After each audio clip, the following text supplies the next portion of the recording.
Welcome to this comprehensive pharmacology presentation on the treatment of tuberculous meningitis, or TBM. Tuberculous meningitis is recognized as the most severe and life-threatening form of extrapulmonary tuberculosis. Despite advances in global health, it continues to cause significant morbidity and mortality, largely because delivering effective antimicrobial therapy across the blood-brain barrier presents a unique and formidable clinical challenge.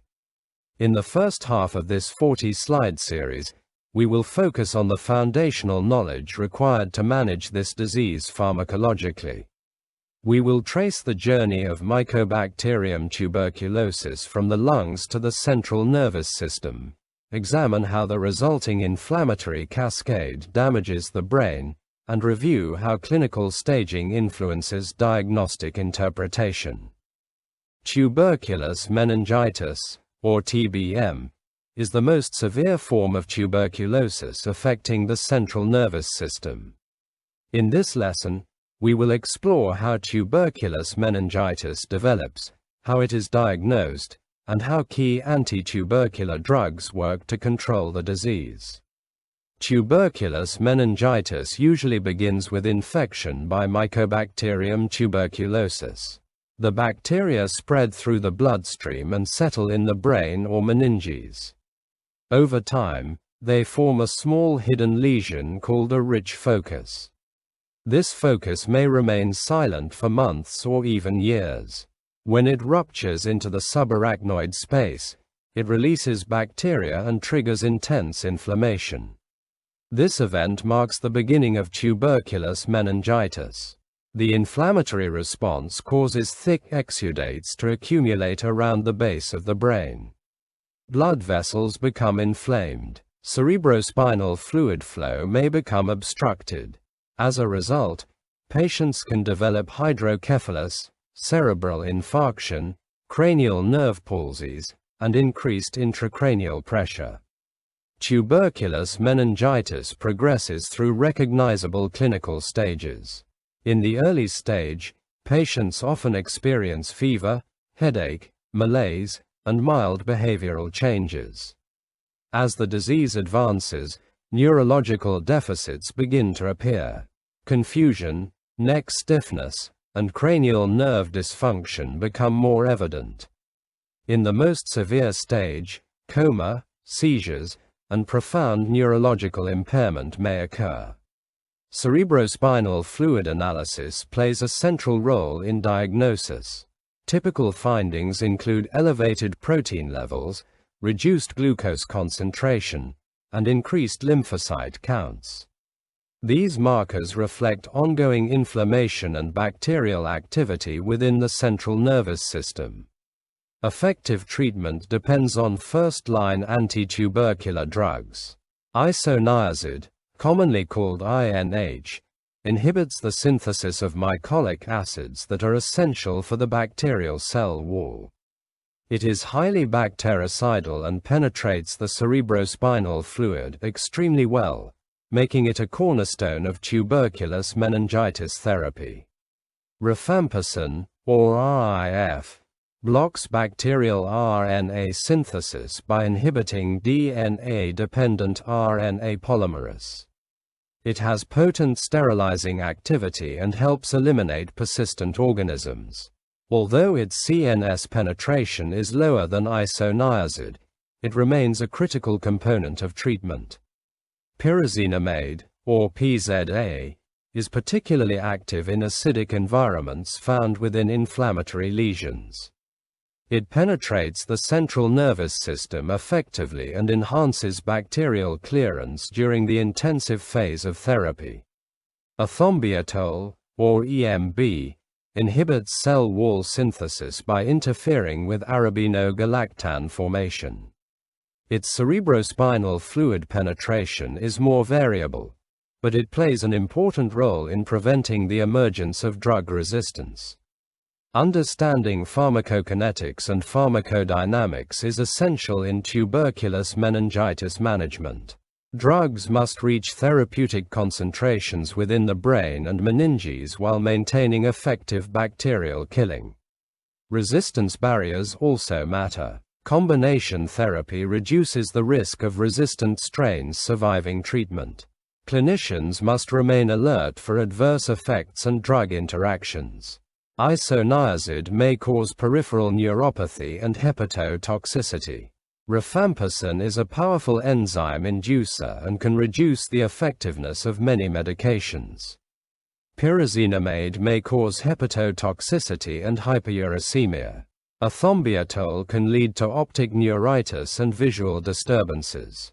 Recognizing these mechanisms, toxicities, and interactions is essential for safe and effective management of tuberculous meningitis. Tuberculosis is often thought of as a disease of the lungs. However, in some cases, the infection spreads beyond the respiratory system and reaches the central nervous system.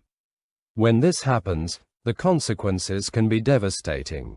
Central nervous system tuberculosis, commonly known as CNS tuberculosis, represents the most severe manifestation of infection caused by Mycobacterium tuberculosis. Although CNS tuberculosis accounts for only about 1% of all active tuberculosis cases, it contributes disproportionately to illness and death. This means that even though it is relatively uncommon, it is responsible for a large share of the most serious TB-related complications. Early recognition and treatment are therefore extremely important. The central nervous system includes the brain, spinal cord, and surrounding protective membranes. When tuberculosis invades these structures, it can trigger intense inflammation and tissue damage. The most common and dangerous form is tuberculous meningitis, where the meninges become inflamed. Other forms include tuberculosis and spinal tuberculosis involving the nervous system. One of the major challenges of CNS tuberculosis is its effect on neurological function. Patients may initially develop symptoms that seem nonspecific. These can include persistent headache, fever, fatigue, irritability, and reduced concentration. As the disease progresses, more severe neurological signs may emerge. Individuals may experience confusion, memory problems, personality changes, weakness of the limbs, seizures, or difficulties with speech and vision. Cranial nerve involvement can lead to facial weakness, hearing loss, or abnormalities of eye movement. Without timely treatment, the disease may progress to coma and death. Even among patients who survive, long-term disability is common.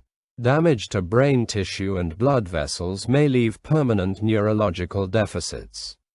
Some individuals continue to experience cognitive impairment, motor dysfunction, epilepsy, hearing loss, or learning difficulties long after the infection has been controlled.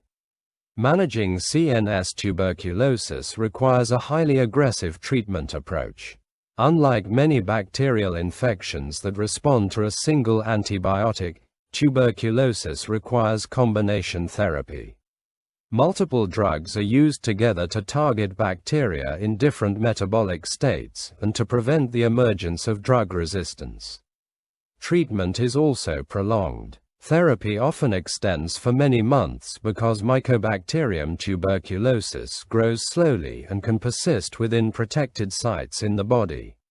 The challenge becomes even greater in CNS disease because medications must penetrate the blood-brain barrier and reach effective concentrations within the central nervous system. Successful management depends on early diagnosis, prompt initiation of therapy, careful monitoring for adverse drug effects, and close follow-up throughout treatment. In many cases, supportive care and management of complications are equally important. Understanding CNS tuberculosis is essential because it represents one of the most dangerous forms of TB.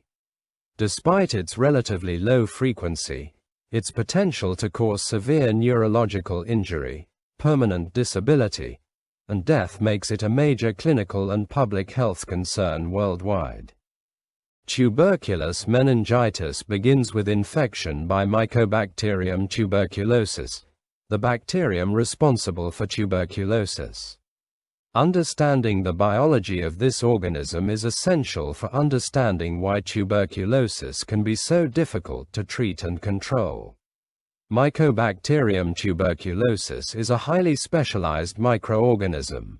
It is classified as an obligate aerobe, meaning it requires oxygen to survive and multiply. This explains why the bacteria commonly establish infection in the lungs, where oxygen levels are relatively high. From there, the organism can spread through the bloodstream to other organs, including the brain and central nervous system. Transmission usually occurs through inhalation of infectious droplets. When a person with active pulmonary tuberculosis coughs, sneezes, speaks, or sings, tiny aerosolized particles containing the bacteria can be released into the air. These microscopic droplets may remain suspended for prolonged periods and can be inhaled by nearby individuals. Once inhaled, the bacteria travel deep into the respiratory tract and reach the alveoli. Here, they encounter immune cells called macrophages. Instead of being destroyed, many tuberculosis bacteria survive within these cells. This ability to evade immune defenses is one of the key reasons tuberculosis can establish long-lasting infections. One of the most distinctive features of Mycobacterium tuberculosis is its cell wall. Unlike the cell walls of many other bacteria, the tuberculosis cell wall is exceptionally thick, complex, and rich in lipids. A major component of this structure is mycolic acid, a long-chain fatty acid that gives the bacterium many of its unique properties. This lipid-rich outer layer acts like a protective shield. It reduces permeability and makes it difficult for harmful substances to enter the bacterial cell. As a result, the organism becomes highly resilient in hostile environments and can resist destruction by both immune mechanisms and antimicrobial agents. The unusual cell wall is also responsible for the bacterium's acid-fast staining characteristic. During laboratory testing, tuberculosis bacteria retain specific dyes even after exposure to acidic solutions. This property allows them to be identified as acid-fast bacilli, or AFB, under the microscope. From a pharmacological perspective, the cell wall presents a major therapeutic challenge. Many standard antibiotics that work effectively against other bacteria cannot easily penetrate this protective barrier. Consequently, drugs commonly used for routine bacterial infections often have little or no activity against Mycobacterium tuberculosis. This is why tuberculosis treatment requires specialized anti-tubercular medications. Drugs such as Isoniazid and Ethambutol specifically target components involved in cell wall synthesis. By disrupting the formation and maintenance of this protective structure, these agents weaken the bacterium and improve the effectiveness of treatment. The remarkable structure of Mycobacterium tuberculosis explains much of its persistence, virulence, and resistance to therapy. Its ability to survive within host cells, combined with its highly protective cell wall, makes tuberculosis one of the most challenging infectious diseases to manage worldwide. Tuberculous meningitis does not usually begin in the brain. In most cases, the infection starts in the lungs after a person inhales Mycobacterium tuberculosis. This initial stage is known as primary pulmonary tuberculosis. While many people associate tuberculosis with lung disease alone, the bacteria can sometimes travel far beyond the respiratory system. After establishing infection in the lungs, some bacteria gain access to the bloodstream. This process is known as hematogenous dissemination. Once inside the circulation, the organisms can be carried throughout the body. The bloodstream essentially becomes a transport system, allowing the bacteria to reach distant organs, including the central nervous system. The spread to the brain often occurs early in the course of infection. In some individuals, this dissemination may happen before pulmonary symptoms become obvious. As a result, the bacteria can quietly establish small sites of infection within the brain and surrounding tissues long before neurological symptoms appear. When the bacteria reach the central nervous system, they may lodge in specific regions near the surface of the brain or close to the ventricular system. These small collections of tuberculosis bacteria gradually develop into localized lesions known as rich foci. The rich focus is a key concept in the pathogenesis of tuberculous meningitis.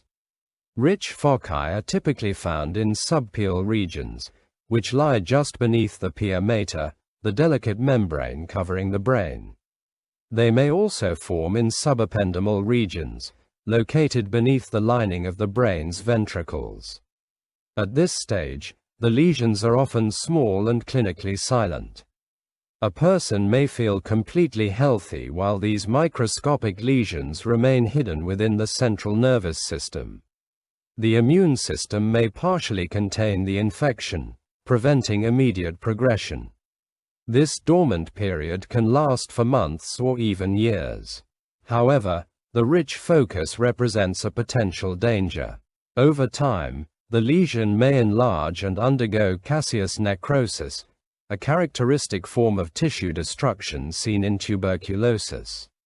Eventually, the focus may rupture into the subarachnoid space or ventricular system. When rupture occurs, large numbers of bacteria and inflammatory materials are suddenly released into the cerebrospinal fluid. This event triggers an intense immune response. The meninges become inflamed, and tuberculous meningitis develops. The resulting inflammation is responsible for many of the serious complications associated with the disease. Thick inflammatory exudates can accumulate around the base of the brain. Blood vessels may become inflamed and narrowed. Cerebrospinal fluid flow may be obstructed, leading to hydrocephalus and increased intracranial pressure. The rich focus therefore acts as the critical link between a seemingly localized pulmonary infection and a life-threatening neurological disease. Understanding this process helps explain why tuberculosis can remain silent for long periods and then suddenly present with severe central nervous system involvement. In essence, tuberculous meningitis begins in the lungs, spreads through the bloodstream, establishes hidden rich foci within the brain, and ultimately emerges when these lesions rupture and trigger widespread meningeal inflammation. For much of its course, tuberculosis within the central nervous system may remain silent. Small lesions known as rich foci can persist unnoticed for months or even years.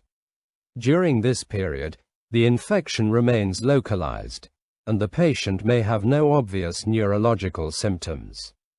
However, this quiet phase can end abruptly when a critical event occurs. The turning point in the development of tuberculous meningitis is the rupture of a rich focus. These lesions are commonly located in subpial regions beneath the surface of the brain or in subependymal regions near the ventricular system. Although initially contained, structural changes within the lesion can eventually weaken its boundaries. As the rich focus enlarges, caseous necrosis may develop within its center. This process creates a soft, cheese-like area of tissue destruction that is characteristic of tuberculosis. Over time, the wall of the lesion may break down. When this happens, the contents of the focus are released into surrounding cerebrospinal fluid spaces. The rupture releases live Mycobacterium tuberculosis organisms directly into the subarachnoid space. Along with the bacteria, Large amounts of tubercular antigens and inflammatory material are also discharged. The subarachnoid space, which normally contains clear cerebrospinal fluid, suddenly becomes exposed to infectious and immunologically active substances. This exposure immediately activates the body's immune defenses. Immune cells recognize the bacterial components and launch a vigorous inflammatory response. While this reaction is intended to control the infection, it also contributes significantly to tissue injury within the central nervous system. At this stage, the disease undergoes a dramatic transformation. What was once a small, localized, relatively dormant infection becomes a widespread meningeal disease. The meninges, which are the protective membranes surrounding the brain and spinal cord, become intensely inflamed. The inflammatory process spreads through the cerebrospinal fluid pathways. Thick inflammatory exudates begin to accumulate, particularly around the base of the brain. These exudates contain immune cells, proteins, bacterial products, and tissue debris. Their presence can interfere with normal neurological function. The resulting inflammation affects not only the meninges, but also nearby blood vessels and cranial nerves. Blood vessel inflammation may reduce blood flow to brain tissue, increasing the risk of cerebral infarction.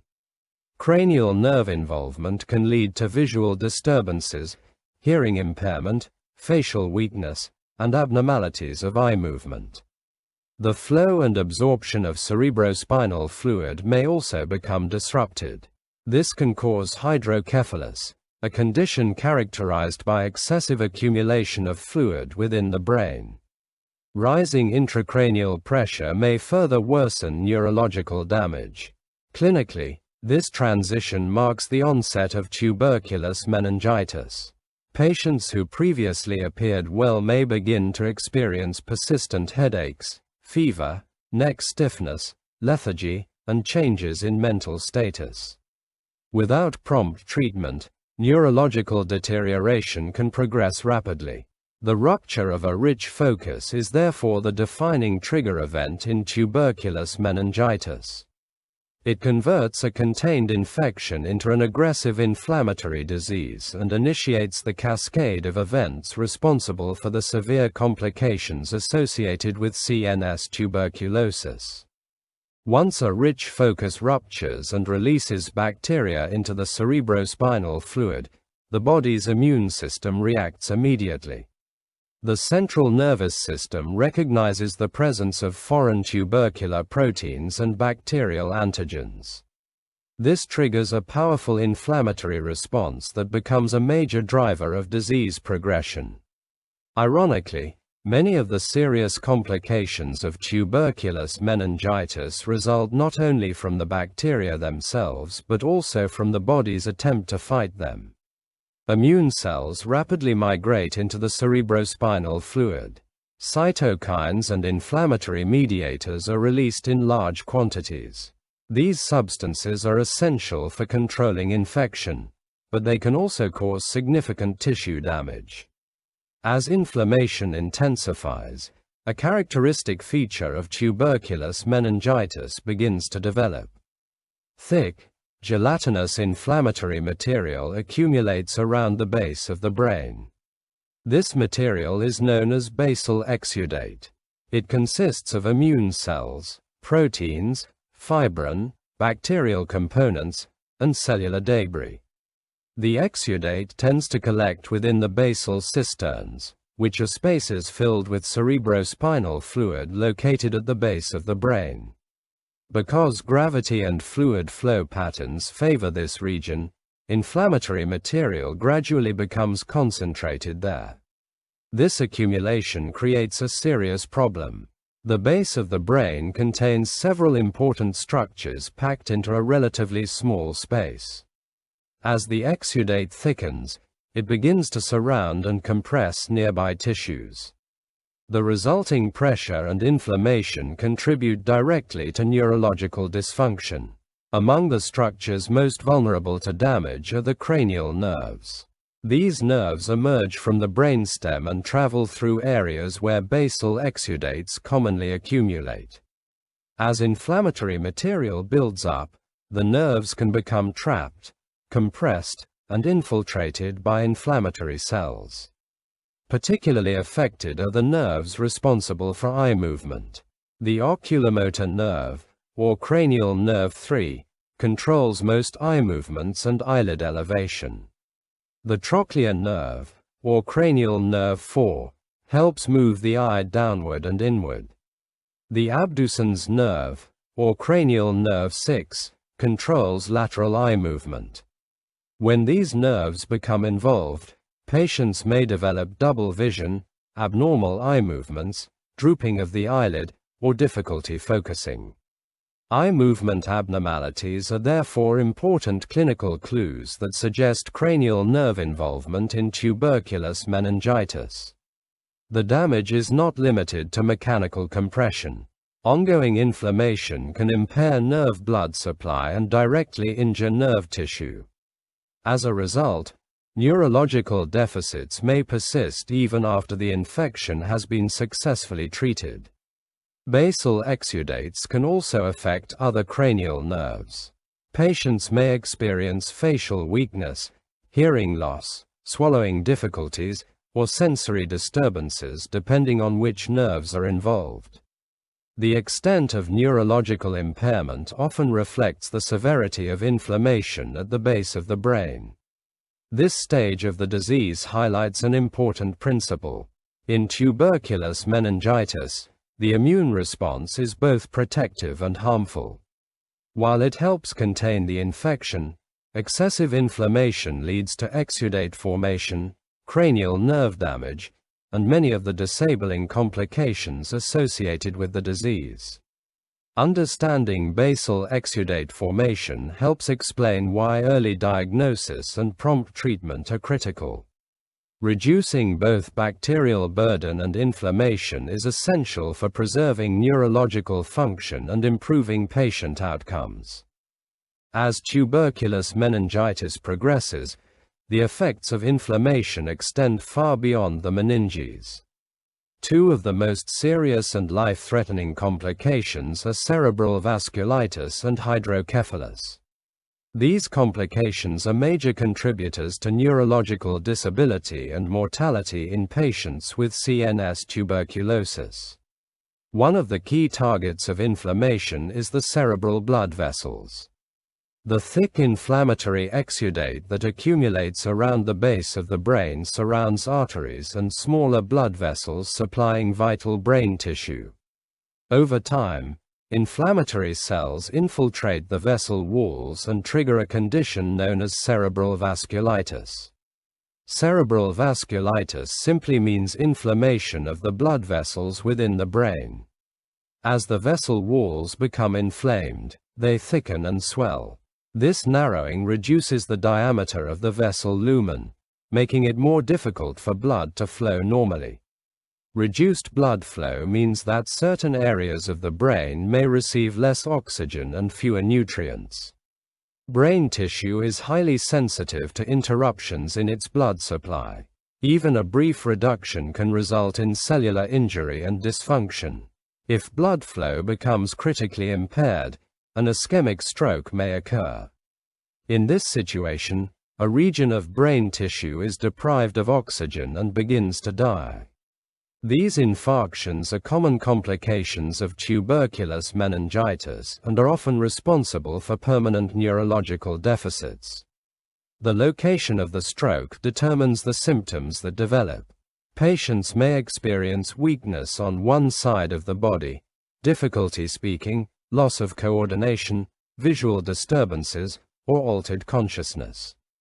In severe cases, multiple infarctions can occur, leading to profound neurological impairment.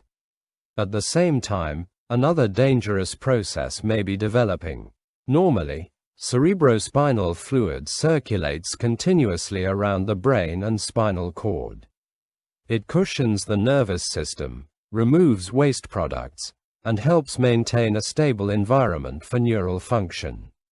In tuberculous meningitis, thick inflammatory debris can disrupt this delicate circulation. The gelatinous exudate may block normal CSF pathways or interfere with its absorption into the bloodstream. As a result, cerebrospinal fluid begins to accumulate. This condition is known as hydrocephalus. The ventricles gradually enlarge as fluid builds up within the brain. Because the skull is a rigid structure, the accumulating fluid has nowhere to escape. Pressure inside the cranial cavity begins to rise. This increase in intracranial pressure can have serious consequences. Patients often develop persistent headaches, nausea, vomiting, drowsiness, and worsening confusion. As pressure continues to increase, brain function becomes progressively impaired. In severe cases, elevated intracranial pressure can compress critical brain structures and become life-threatening. Without prompt intervention, hydrocephalus may lead to coma and death. Cerebral vasculitis and hydrocephalus often occur together, creating a particularly dangerous combination. One complication deprives the brain of blood flow, while the other increases pressure within the skull. Together, they account for many of the devastating neurological outcomes associated with tuberculous meningitis. Understanding these complications highlights why early diagnosis and rapid treatment are so important. Controlling infection and reducing inflammation are essential steps in preventing irreversible brain injury and improving long-term outcomes. The clinical presentation of tuberculous meningitis often develops gradually. Unlike acute bacterial meningitis, symptoms may evolve over days or even weeks. This slow progression can make early diagnosis challenging. However, recognizing the characteristic stages of disease is essential because prognosis becomes worse as patients advance from one stage to the next. In the early phase, known as stage 1, patients remain fully conscious and alert. Neurological function is generally preserved. Symptoms are often nonspecific and may resemble many other illnesses. Common complaints include persistent headache, low-grade fever, fatigue, poor appetite, and general malaise. Because no focal neurological deficits are present at this stage, the disease can easily be overlooked. Yet this is the period when treatment is most effective and the likelihood of recovery is highest. As inflammation within the central nervous system increases, patients progress to stage 2 disease. At this point, neurological involvement becomes more apparent. Mental status begins to change. Patients may become confused, irritable, lethargic, or less responsive than usual. Mild focal neurological deficits may also emerge. These deficits occur when specific regions of the brain, cranial nerves, or blood vessels become affected by inflammation. Patients may develop facial weakness, visual disturbances, abnormal eye movements, speech difficulties, or weakness affecting one side of the body. Stage 2 is often considered a critical turning point. Without prompt diagnosis and aggressive treatment, neurological injury can rapidly worsen. The most advanced form of disease is stage 3 tuberculous meningitis. In this stage, severe inflammation, cerebral edema, hydrocephalus, and vascular complications have usually developed.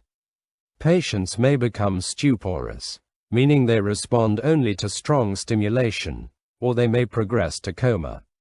Severe focal neurological deficits are common. Paralysis, cranial nerve palsies, seizures, and profound cognitive impairment may occur.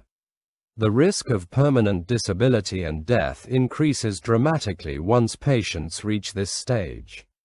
Because clinical findings alone may not be sufficient for diagnosis, examination of cerebrospinal fluid is a cornerstone of evaluation. Cerebrospinal fluid, or CSF, is obtained through lumbar puncture and provides valuable information about the inflammatory process occurring within the central nervous system. One of the hallmark findings is an elevated protein concentration. Protein levels often exceed 100 mg per deciliter because inflammation increases the permeability of blood vessels and allows proteins to leak into the CSF. Another characteristic feature is a low glucose concentration, typically below 45 mg per deciliter. Glucose levels fall because inflammatory cells and tuberculosis organisms consume available glucose within the cerebrospinal fluid. The white blood cell count is also increased. This increase is primarily due to lymphocytes, producing what is known as lymphocytic pleocytosis. The predominance of lymphocytes reflects the chronic immune response associated with tuberculosis infection. Together, elevated protein, low glucose, and lymphocytic pleocytosis create the classic cerebrospinal fluid profile of tuberculous meningitis. Recognizing these findings, along with the clinical stage of disease, is crucial for early diagnosis, timely treatment, and improved patient outcomes. Treating tuberculous meningitis requires a carefully planned pharmacological approach. This is one of the most serious forms of tuberculosis, and successful treatment depends on early diagnosis, effective drug combinations, and prolonged therapy. The goal is not only to eliminate the bacteria, but also to prevent complications, relapse, and the development of drug resistance. One of the most important principles in tuberculous meningitis management is combination therapy. Mycobacterium tuberculosis has a remarkable ability to develop resistance when exposed to a single drug. If only one medication is used, naturally resistant bacteria may survive and multiply. Over time, this can lead to treatment failure and the emergence of drug-resistant tuberculosis. To prevent this problem, multiple anti-tubercular drugs are administered simultaneously. Each drug attacks the bacterium through a different mechanism. By targeting the organism from several directions at once, combination therapy greatly reduces the chance that resistant strains will survive. Treatment begins with an intensive phase. During this stage, 4 first-line anti-tubercular drugs are used together. These include Isoniazid, Rifampicin, Pyrazinamide, and Ethambutol. This phase typically lasts for the first 2 months of treatment. The intensive phase is designed to rapidly reduce the bacterial population. Large numbers of actively multiplying organisms are killed during this period. Early bacterial clearance helps limit ongoing inflammation and reduces the risk of neurological damage. After the intensive phase, treatment enters the continuation phase. At this point, the bacterial burden has been significantly reduced, but some organisms may still remain hidden within tissues. These surviving bacteria can reactivate if treatment is stopped too early. For this reason, therapy must continue for an extended period. The continuation phase generally involves 2 drugs, Isoniazid and Rifampicin, administered for an additional 7 to 10 months. This prolonged treatment helps eliminate persistent organisms and minimizes the risk of relapse. One of the unique challenges in tuberculous meningitis pharmacotherapy is the presence of the blood-brain barrier. This highly selective barrier protects the brain from potentially harmful substances circulating in the bloodstream. While it is essential for normal brain function, it also limits the entry of many medications. As a result, successful treatment depends heavily on the ability of anti-tubercular drugs to penetrate the central nervous system. Drugs that cannot reach effective concentrations within the cerebrospinal fluid and brain tissues are less likely to control the infection. Isoniazid is particularly valuable because it achieves excellent penetration into the cerebrospinal fluid. Pyrazinamide also enters the central nervous system effectively. Rifampicin penetrates to a lesser extent but remains an essential component because of its potent bactericidal activity. Ethambutol has more variable penetration but contributes to resistance prevention during the early stages of therapy. The effectiveness of tuberculous meningitis treatment therefore depends on several key principles. Multiple drugs must be used together. Therapy must continue for many months. Most importantly, the selected medications must reach the site of infection within the brain and meninges. Understanding these principles is fundamental to achieving bacterial eradication, preventing resistance, and improving long-term neurological outcomes in patients with tuberculous meningitis. Isoniazid, commonly known as INH, is one of the most important drugs used in the treatment of tuberculosis. It has been a cornerstone of anti-tubercular therapy for decades and remains a critical component of treatment regimens for tuberculous meningitis. Its effectiveness comes from its ability to specifically target the unique cell wall structure of Mycobacterium tuberculosis. One interesting feature of isoniazid is that it is a prodrug. This means the drug is administered in an inactive form and must be converted into its active form before it can exert its antibacterial effects. The activation process occurs inside the tuberculosis bacterium itself. The enzyme responsible for this activation is called KATG, a mycobacterial catalyst peroxidase enzyme. When isoniazid enters the bacterial cell, KATG transforms it into reactive metabolites. These activated compounds are the true antibacterial agents that interfere with essential cellular processes. This activation step is extremely important. Without a functional KATG enzyme, isoniazid cannot become fully active. In fact, mutations affecting the KATG gene are one of the most common mechanisms of resistance to isoniazid. Bacteria that lose the ability to activate the drug can survive despite treatment. Once activated, isoniazid targets a key enzyme known as INHA, or enol acyl carrier protein reductase.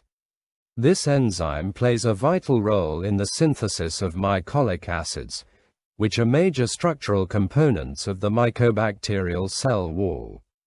Mycolic acids are long-chain fatty acids that give the tuberculosis bacterium its thick, waxy, lipid-rich outer layer.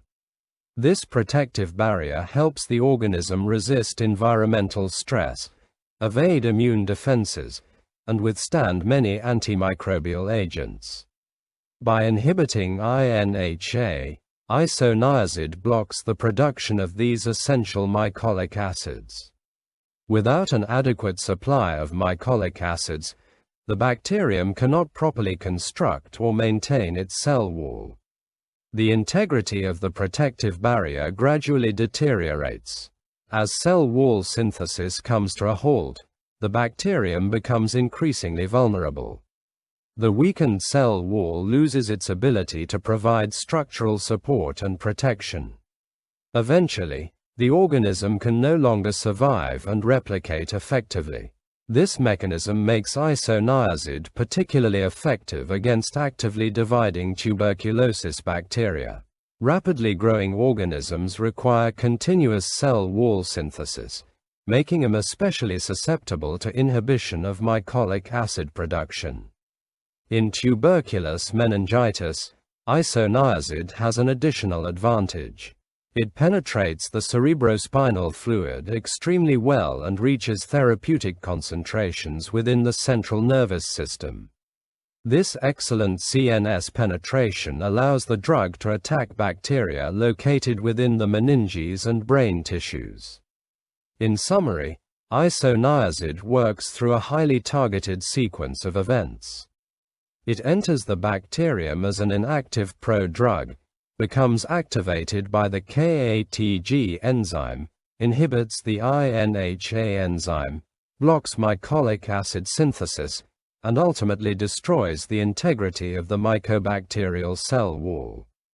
This precise mechanism explains why isoniazid remains one of the most powerful and indispensable drugs in the treatment of tuberculosis and tuberculous meningitis. Isoniazid, or INH, is widely regarded as the most important first-line drug in the treatment of tuberculous meningitis. While its mechanism of action targets mycolic acid synthesis, its clinical value in CNS tuberculosis is largely due to its excellent pharmacokinetic properties and outstanding ability to reach the site of infection. One of the greatest challenges in treating infections of the central nervous system is the blood-brain barrier. This highly selective barrier protects the brain from potentially harmful substances circulating in the bloodstream. However, it also limits the entry of many medications. Fortunately, isoniazid crosses this barrier extremely well. After administration, the drug is readily absorbed into the bloodstream and distributes widely throughout body tissues. Most importantly, it achieves excellent penetration into the cerebrospinal fluid. In fact, cerebrospinal fluid concentrations of isoniazid often closely approximate plasma concentrations. This means that the amount of drug reaching the CSF is similar to the amount present in the bloodstream. Few anti-infective agents achieve this level of CNS penetration.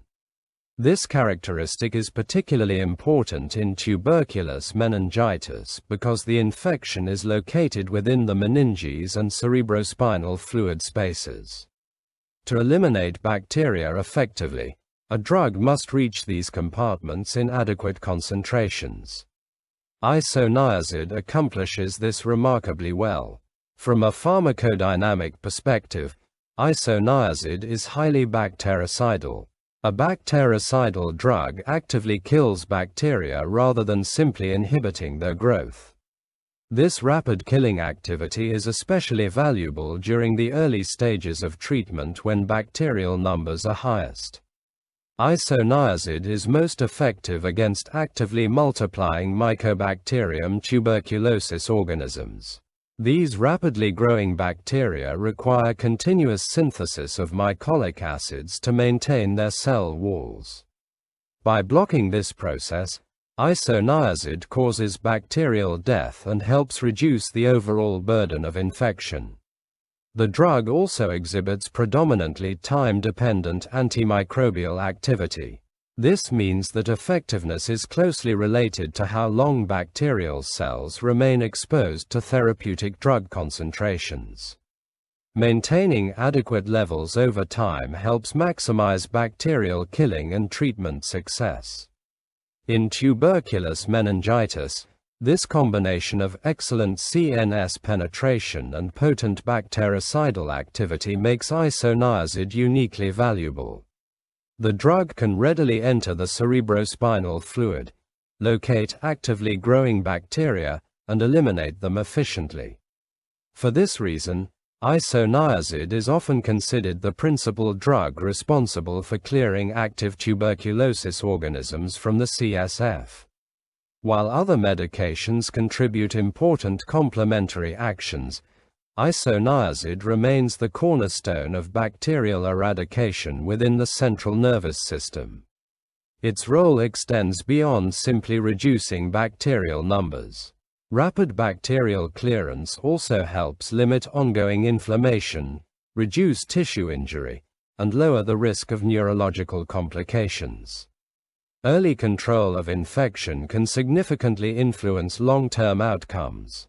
In summary, the success of isoniazid in tuberculous meningitis stems from a powerful combination of properties. It penetrates the blood-brain barrier exceptionally well, achieves CSF concentrations that closely mirror plasma levels, displays potent bactericidal activity, and serves as the primary agent for eliminating active tuberculosis bacteria within the cerebrospinal fluid. These characteristics make it one of the most critical drugs in the management of CNS tuberculosis. Isoniazid, or INH, is one of the most effective drugs used in the treatment of tuberculosis and tuberculous meningitis. However, understanding how the body processes this medication is just as important as understanding how it kills bacteria. Differences in drug metabolism can significantly influence both effectiveness and toxicity. After absorption, isoniazid is transported to the liver, where it undergoes metabolism through a process known as N-acetylation. This reaction is catalyzed by an enzyme called N-acetyltransferase 2, or NAT2. The activity of this enzyme varies among individuals due to inherited genetic differences. Because of these genetic variations, people are often classified as either slow acetylators or fast acetylators. This distinction has important clinical implications. It determines how quickly isoniazid is broken down and removed from the body. Slow acetylators metabolize isoniazid more slowly. As a result, higher concentrations of the drug remain in the bloodstream for longer periods. This prolonged exposure may enhance therapeutic effects, but it also increases the risk of dose-related toxicity. Fast acetylators, on the other hand, eliminate isoniazid more rapidly. Drug levels decline more quickly after administration. While treatment is generally still effective, lower drug exposure may occasionally influence therapeutic outcomes in certain situations. The concept of acetylator status highlights an important principle in pharmacokinetics. The same drug dose can produce different effects in different individuals because of inherited variations in metabolic enzymes. One of the most significant adverse effects associated with isoniazid therapy is hepatotoxicity. The liver is responsible for metabolizing the drug, and toxic metabolites may contribute to liver injury. Patients may develop elevated liver enzymes, hepatitis, or, in severe cases, liver failure. The risk of hepatotoxicity tends to increase with advancing age, alcohol consumption, pre-existing liver disease, and prolonged treatment duration.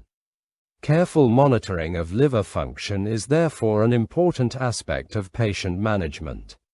Another important adverse effect is peripheral neuropathy. This condition occurs because isoniazid interferes with vitamin B6, also known as pyridoxine. The drug promotes depletion of pyridoxine stores, which are essential for normal nerve function.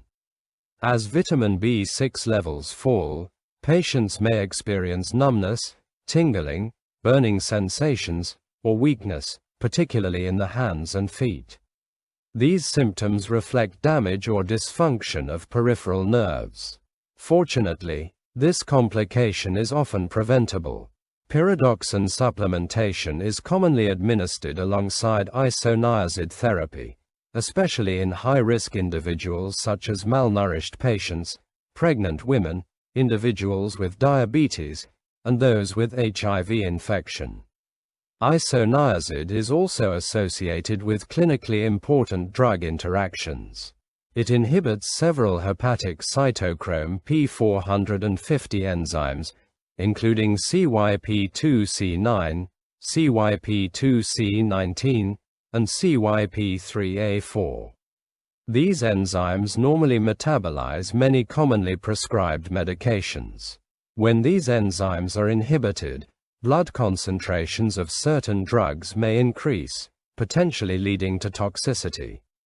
As a result, clinicians must carefully review concurrent medications when prescribing isoniazid.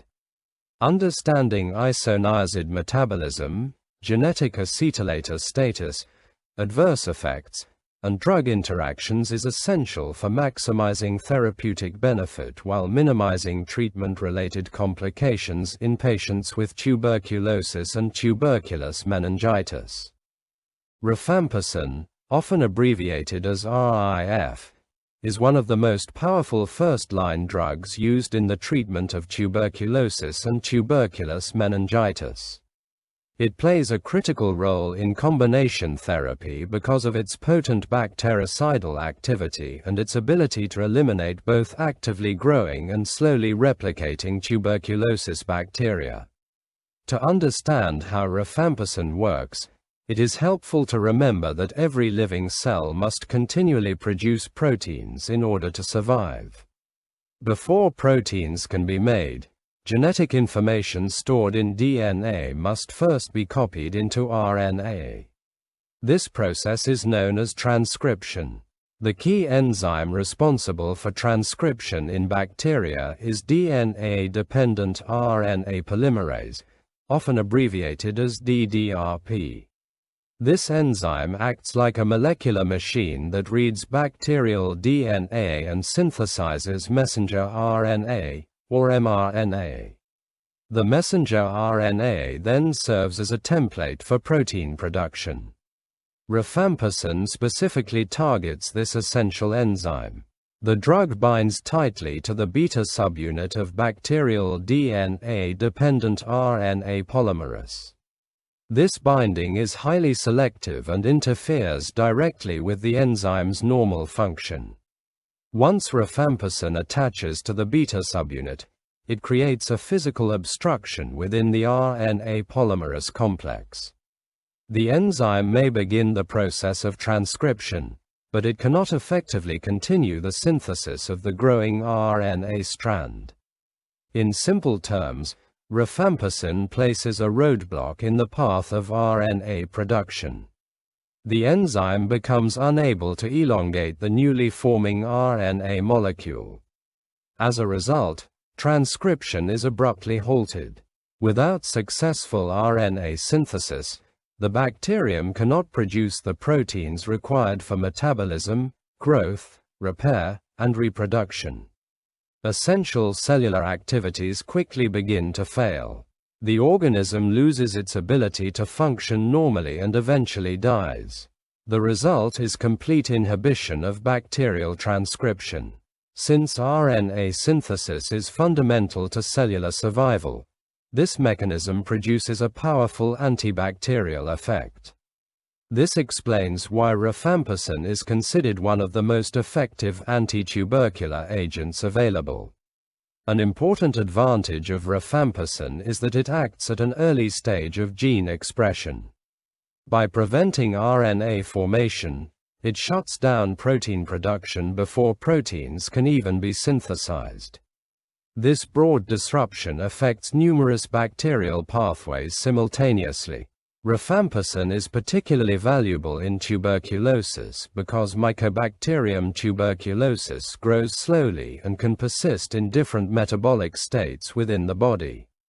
The drug helps eliminate bacterial populations that may survive despite the actions of other medications. In tuberculous meningitis, rifampicin works alongside Isoniazid, Pyrazinamide, and Ethambutol as part of multi-drug therapy. While its penetration into the cerebrospinal fluid is not as extensive as that of Isoniazid, its strong bactericidal activity makes it an indispensable component of treatment. Resistance can occur when mutations develop in the bacterial gene encoding the beta subunit of RNA polymerase. These mutations alter the drug binding site and reduce rifampicin's effectiveness. This is one reason why rifampicin should never be used alone and must always be combined with other anti-tubercular agents. In summary, rifampicin works by binding to the beta subunit of bacterial DNA-dependent RNA polymerase, blocking RNA chain elongation, completely inhibiting transcription, and ultimately preventing the production of proteins essential for bacterial survival. This unique mechanism makes it one of the cornerstone drugs in tuberculosis therapy. Rifampicin is one of the most important drugs used in the treatment of tuberculous meningitis. While its mechanism of action involves blocking bacterial RNA synthesis, its clinical value also depends on its pharmacokinetic and pharmacodynamic properties. These characteristics determine how effectively the drug reaches the site of infection and eliminates tuberculosis bacteria. One of the major challenges in treating infections of the central nervous system is the blood-brain barrier. This protective barrier limits the movement of many drugs from the bloodstream into the cerebrospinal fluid. For a medication to be effective in tuberculous meningitis, it must be able to penetrate this barrier and reach infected tissues. Rifampicin achieves moderate but clinically important penetration into the central nervous system. Under normal circumstances, cerebrospinal fluid concentrations are typically about 10 to 20% of plasma concentrations. Although this is lower than the penetration achieved by Isoniazid, the levels are often sufficient to contribute significantly to bacterial killing. An important feature of rifampicin is that CNS penetration improves when the meninges are inflamed. During active tuberculous meningitis, inflammation disrupts the integrity of the blood-brain barrier. This increased permeability allows greater amounts of rifampicin to enter the cerebrospinal fluid and reach sites of infection. As inflammation develops, the drug gains improved access to the meninges, subarachnoid space, and surrounding brain tissues. This is particularly beneficial during the acute phase of disease, when bacterial burden and inflammatory activity are greatest. The pharmacodynamic behavior of rifampicin differs from that of isoniazid. Rifampicin exhibits concentration-dependent bactericidal activity. This means that the magnitude of bacterial killing increases as drug concentration rises. Higher drug levels generally produce more rapid and effective destruction of susceptible organisms. Because of this concentration-dependent effect, achieving adequate peak concentrations is an important factor in optimizing treatment outcomes. Sufficient drug exposure allows rifampicin to exert its full bactericidal potential against Mycobacterium tuberculosis. One of rifampicin's most valuable properties is its remarkable sterilizing activity. In tuberculosis, not all bacteria are actively multiplying. Some organisms enter a slow-growing or semi-dormant state, particularly within areas of necrotic tissue and granulomatous lesions. These persistent bacterial populations are often difficult to eradicate. Many antimicrobial agents work best against rapidly dividing organisms and have limited activity against dormant bacteria. Rifampicin is different. The drug has a unique ability to kill semi-dormant mycobacteria residing within necrotic tissue, caseous lesions, and granulomas. These hidden bacterial reservoirs are important because they can survive treatment and later reactivate, causing relapse. By targeting both actively growing and semi-dormant organisms, rifampicin helps achieve long-term sterilization of infected tissues. This activity is one of the key reasons treatment duration can eventually be shortened and relapse rates reduced.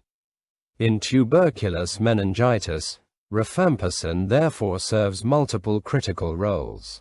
It penetrates the inflamed central nervous system, provides potent concentration-dependent bactericidal activity, and eliminates persistent bacterial populations that might otherwise survive therapy. These combined properties make rifampicin an indispensable component of multi-drug treatment regimens and a cornerstone of successful tuberculosis and tuberculous meningitis management. Rifampicin is one of the most effective anti-tubercular drugs, but it is also one of the medications most likely to cause clinically important drug interactions. Understanding these interactions is essential because many patients receiving treatment for tuberculosis are also taking medications for other chronic conditions. The key reason for these interactions lies in rifampicin effect on liver enzymes.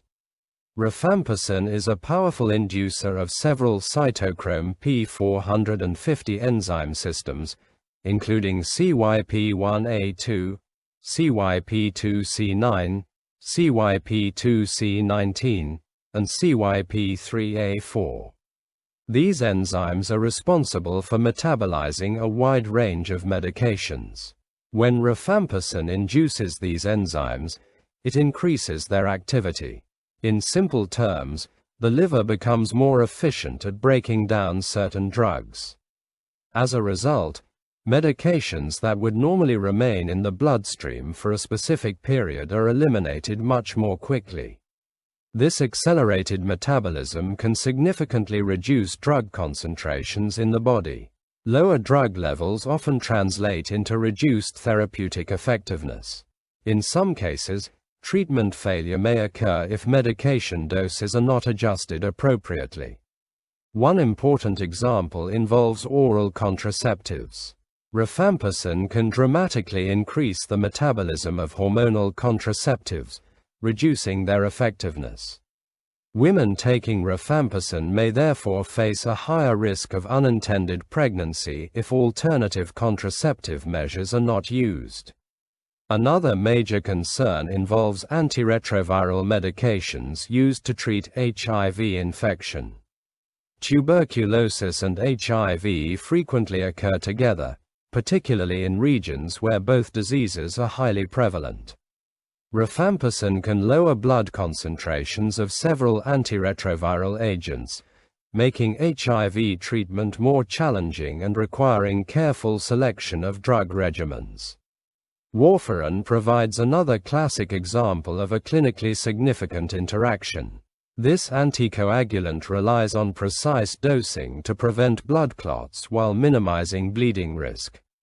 Rifampicin accelerates warfarin metabolism, reducing its anticoagulant effect and potentially increasing the risk of thrombotic complications. Because rifampicin interacts with so many medications, clinicians must carefully review a patient's medication list before initiating therapy. Dose adjustments, monitoring, or alternative medications may be required to maintain therapeutic effectiveness.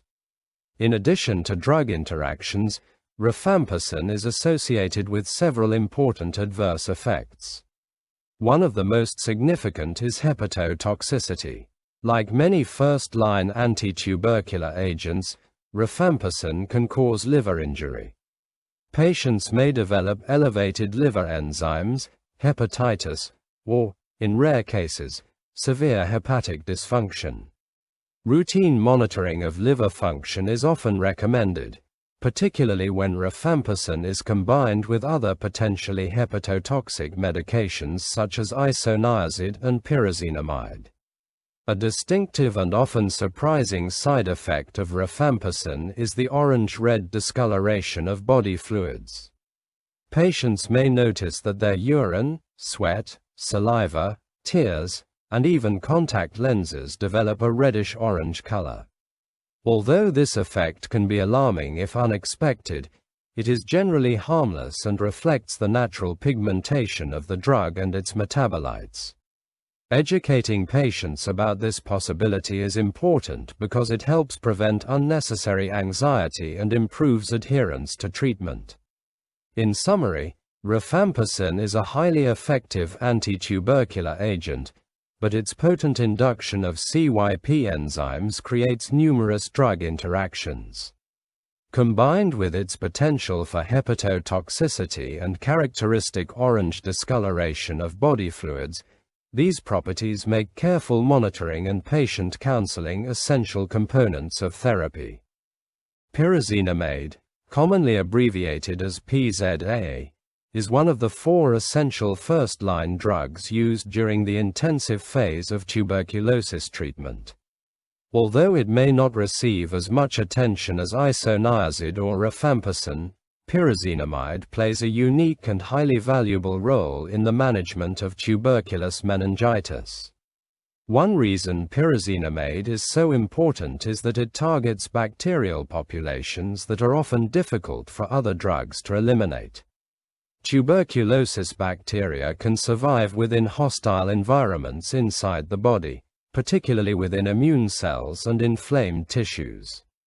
Pyrazinamide is especially effective in these locations. Like Isoniazid, pyrazinamide is a prodrug. This means it is administered in an inactive form and must undergo activation within the tuberculosis bacterium before becoming therapeutically effective. The activation process is carried out by a bacterial enzyme known as Pyrazinamide, often abbreviated as PSA. Once pyrazinamide enters the mycobacterial cell, pyrazinamide converts it into its active metabolite, pyrazinoic acid, or POA. This conversion is critical because pyrazinoic acid is responsible for the drug's antibacterial effects. Without activation by pyrazinamide, pyrazinamide remains largely ineffective against the organism. After formation, pyrazinoic acid exerts several important actions. One major effect is disruption of membrane transport mechanisms within the bacterial cell.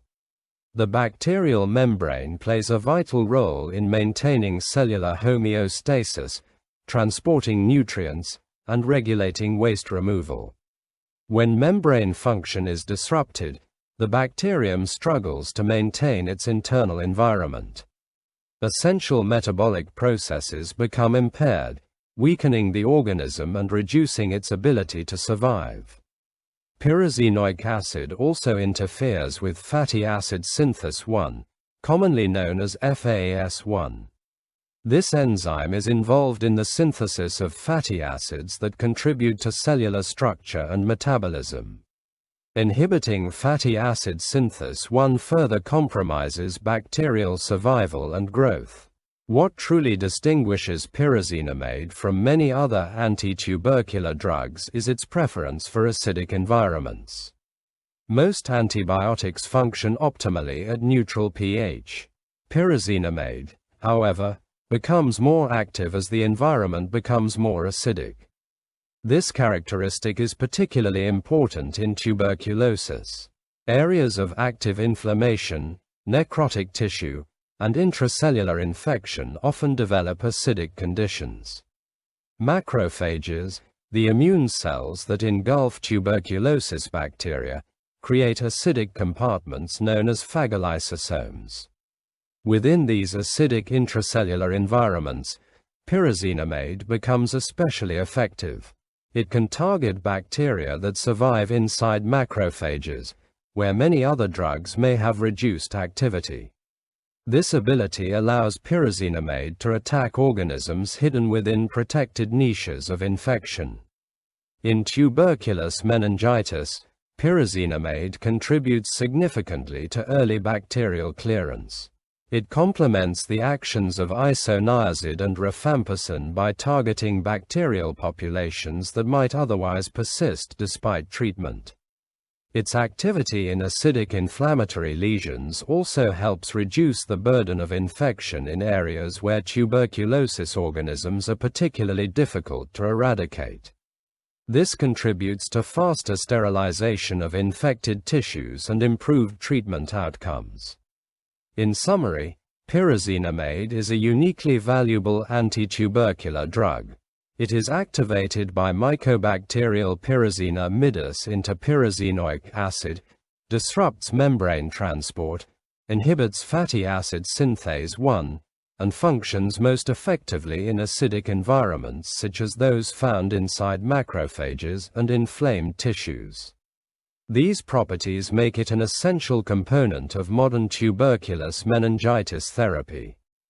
Pyrazinamide, or PZA, is one of the most valuable drugs used during the intensive phase of tuberculosis treatment. Its importance in tuberculous meningitis extends beyond its antibacterial activity. The drug also possesses pharmacokinetic properties that make it particularly effective in treating infections within the central nervous system. One of the greatest challenges in tuberculous meningitis therapy is delivering adequate drug concentrations to the brain and cerebrospinal fluid. Many medications struggle to cross the blood-brain barrier, limiting their effectiveness against infections located within the central nervous system. Pyrazinamide performs exceptionally well in this regard. After absorption into the bloodstream, the drug distributes widely throughout body tissues and diffuses readily across the blood-brain barrier. This excellent penetration allows it to reach therapeutic concentrations within the cerebrospinal fluid and inflamed meningeal tissues. Because of its high CNS penetration, pyrazinamide can effectively target tuberculosis bacteria residing within areas that may be difficult for some other drugs to access. This characteristic makes it particularly valuable in the treatment of tuberculous meningitis. From a pharmacokinetic perspective, the drug achieves concentrations in the cerebrospinal fluid that closely mirror those found in the bloodstream. As a result, active drug is consistently available at the site of infection, helping to enhance bacterial clearance during the early stages of treatment. The pharmacodynamic profile of pyrazinamide is also unique. Unlike many antimicrobial agents that work best against rapidly multiplying organisms, pyrazinamide remains active against bacterial populations found within acidic inflammatory environments. This allows it to complement the actions of other first-line anti-tubercular drugs. By targeting organisms that survive in acidic intracellular compartments and necrotic lesions, pyrazinamide contributes significantly to the overall effectiveness of combination therapy. Its activity helps shorten treatment duration and improves the sterilization of infected tissues. Despite these advantages, pyrazinamide is associated with several important adverse effects that require careful monitoring. One of the most significant concerns is hepatotoxicity. Among the first-line anti-tubercular drugs, pyrazinamide is often considered one of the agents most strongly associated with liver toxicity. Patients may develop elevated liver enzymes, hepatitis, or more severe hepatic injury if toxicity becomes significant. Because pyrazinamide is frequently used alongside other potentially hepatotoxic drugs such as Isoniazid and Rifampicin, regular monitoring of liver function is an important part of treatment. Another well-known adverse effect is hyperuricemia. Pyrazinamide can reduce the renal excretion of uric acid, causing uric acid levels in the bloodstream to rise. Although many patients remain asymptomatic, elevated uric acid concentrations can sometimes precipitate acute gout attacks. When gout develops, patients may experience sudden episodes of intense joint pain, swelling, redness, and tenderness. Individuals with a history of gout may be particularly susceptible. Pyrazinamide can also cause arthralgia, which refers to joint pain without necessarily producing the full inflammatory features of gout. Patients commonly report discomfort involving larger joints such as the knees, ankles, wrists, or elbows. In summary, pyrazinamide is an essential component of tuberculous meningitis therapy because of its excellent penetration across the blood-brain barrier and its ability to reach effective concentrations within the cerebrospinal fluid. However, its benefits must be balanced against important adverse effects, including hepatotoxicity, hyperuricemia, and arthralgia, all of which require careful clinical monitoring during treatment. Ethambutol, commonly abbreviated as EMB, is one of the 4 first-line drugs used during the intensive phase of tuberculosis treatment. Although it is not the most potent anti-tubercular agent in the regimen, it plays a vital supporting role. Its primary contribution is helping prevent the development and spread of drug-resistant tuberculosis. To understand how ethambutol works, it is helpful to review the structure of the mycobacterial cell wall. The cell wall of Mycobacterium tuberculosis is unusually complex and serves as a protective barrier against environmental stress, immune defenses, and many antimicrobial agents. One of the major structural components of this cell wall is a polysaccharide known as arabinogalactan. This molecule forms an important framework within the cell wall and helps connect other essential components, including mycolic acids. Without arabinogalactan, the cell wall loses much of its strength and stability. Ethambutol specifically targets enzymes called arabinosyl transferases. These enzymes are responsible for assembling arabinogalactan molecules during cell wall construction. They act like builders, adding critical structural pieces to a growing wall. When ethambutol inhibits arabinosyl transferases, the synthesis of arabinogalactan is disrupted. As a result, proper cell wall formation cannot occur. The bacterial cell wall becomes defective, unstable, and more permeable. This weakening of the cell wall does not usually cause immediate bacterial death. Instead, it interferes with bacterial growth and reproduction. The organism becomes less capable of multiplying and maintaining its structural integrity. For this reason, ethambutol is considered primarily bacteriostatic rather than bactericidal. A bacteriostatic drug inhibits bacterial growth, whereas a bactericidal drug actively kills bacteria. Ethambutol slows the expansion of the bacterial population, giving other anti-tubercular drugs a greater opportunity to eliminate the infection. In tuberculous meningitis, ethambutol is rarely relied upon as the main therapeutic agent. Drugs such as Isoniazid and Rifampicin provide much of the direct bactericidal activity. Nevertheless, ethambutol remains an important component of the treatment regimen. Its most significant role is the prevention of drug resistance.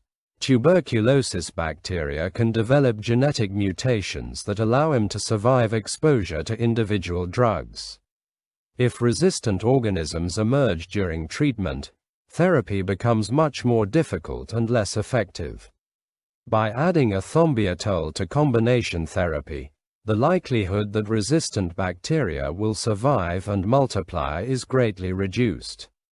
The drug acts as a protective partner within the regimen, helping preserve the effectiveness of the more potent anti-tubercular agents. This role is especially important during the intensive phase of treatment, when bacterial numbers are highest and the risk of resistance development is greatest.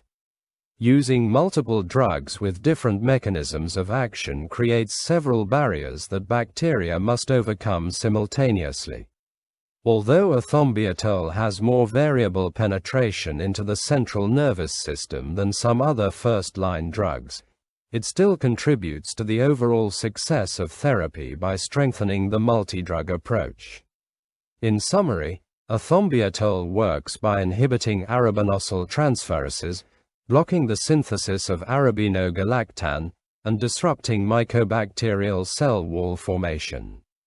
Its primary pharmacodynamic effect is bacteriostatic, and its most important clinical role is preventing the emergence of drug resistance during the intensive phase of tuberculosis and tuberculous meningitis treatment. Ethambutol, or EMB, is an important component of first-line tuberculosis therapy. It helps prevent the emergence of drug-resistant strains and strengthens multi-drug treatment regimens. However, despite its usefulness, ethambutol has several limitations that clinicians must consider, especially when treating tuberculous meningitis. One of the main challenges is its penetration into the central nervous system. For a drug to be highly effective in tuberculous meningitis, it must reach adequate concentrations within the cerebrospinal fluid and brain tissues. Compared with drugs such as Isoniazid and Pyrazinamide, Ethambutol enters the CNS less efficiently.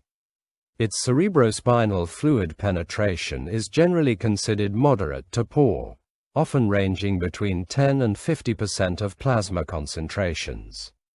Penetration may improve when the meninges are inflamed, but drug levels can still be variable.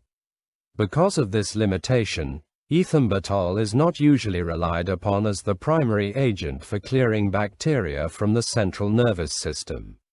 Instead, it functions mainly as a companion drug that supports combination therapy and reduces the risk of resistance development. Another important pharmacokinetic feature involves elimination from the body. Ethambutol is excreted primarily through the kidneys. After performing its therapeutic role, most of the drug is removed through renal filtration and excretion. This characteristic becomes particularly important in patients with impaired kidney function. When renal function declines, ethambutol can accumulate in the bloodstream because the body is unable to eliminate it efficiently. Rising drug concentrations increase the risk of toxicity. For this reason, dosage adjustments are often required in patients with renal failure or significant kidney impairment. Careful monitoring helps maintain therapeutic effectiveness while minimizing adverse effects. The most important safety concern associated with ethambutol is optic nerve toxicity, also known as optic neuritis. This adverse effect can affect vision and, if not recognized early, may lead to permanent visual impairment.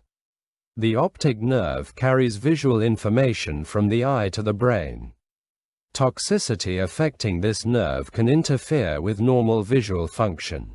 Patients may notice that their vision becomes blurred or less sharp than usual. One of the earliest symptoms is decreased visual acuity.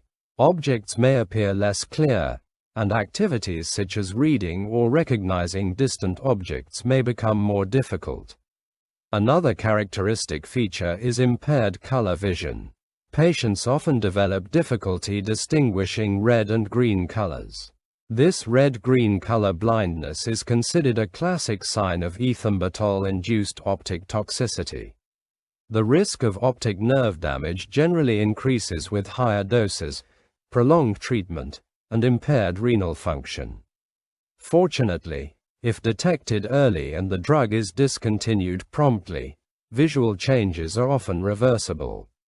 Because monitoring depends heavily on patient reporting, special caution is required when prescribing ethambutol to young children.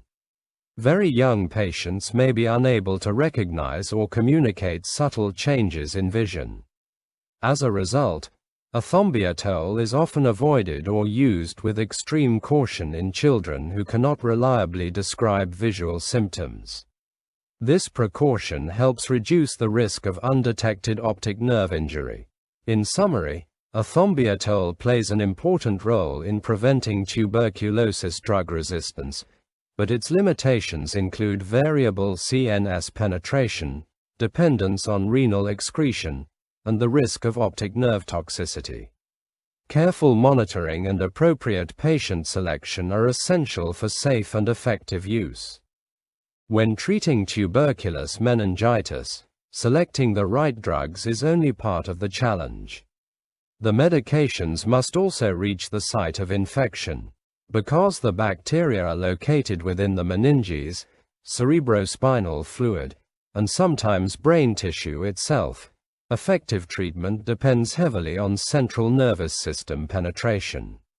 The blood-brain barrier serves as a natural defense system for the brain. It protects the central nervous system from toxins and harmful substances circulating in the bloodstream. However, this same barrier can also restrict the entry of therapeutic drugs. As a result, the success of anti-tubercular therapy depends not only on antibacterial potency, but also on the ability of each drug to cross the blood-brain barrier and achieve effective concentrations within the cerebrospinal fluid. Among the first-line anti-tubercular agents, Isoniazid and Pyrazinamide demonstrate the most impressive CNS penetration. Both drugs diffuse readily into the cerebrospinal fluid and can achieve concentrations that closely resemble those found in plasma. For Isoniazid, CSF levels often approach nearly 100% of plasma concentrations. This excellent penetration allows the drug to reach actively infected meningeal tissues and effectively eliminate tuberculosis bacteria within the central nervous system. Pyrazinamide performs similarly well. It crosses the blood-brain barrier with ease and distributes widely throughout cerebrospinal fluid spaces. Because standard dosing achieves therapeutic concentrations within the CNS, Pyrazinamide becomes a valuable component of tuberculous meningitis treatment regimens. The situation is somewhat different for Rifampicin and Ethambutol. Both drugs can enter the central nervous system, but their penetration is less predictable and generally lower than that of Isoniazid and Pyrazinamide. Rifampicin typically achieves cerebrospinal fluid concentrations of approximately 10 to 20% of plasma levels. While this may seem relatively modest, Rifampicin remains highly effective because of its potent bactericidal activity and its ability to kill semi-dormant organisms.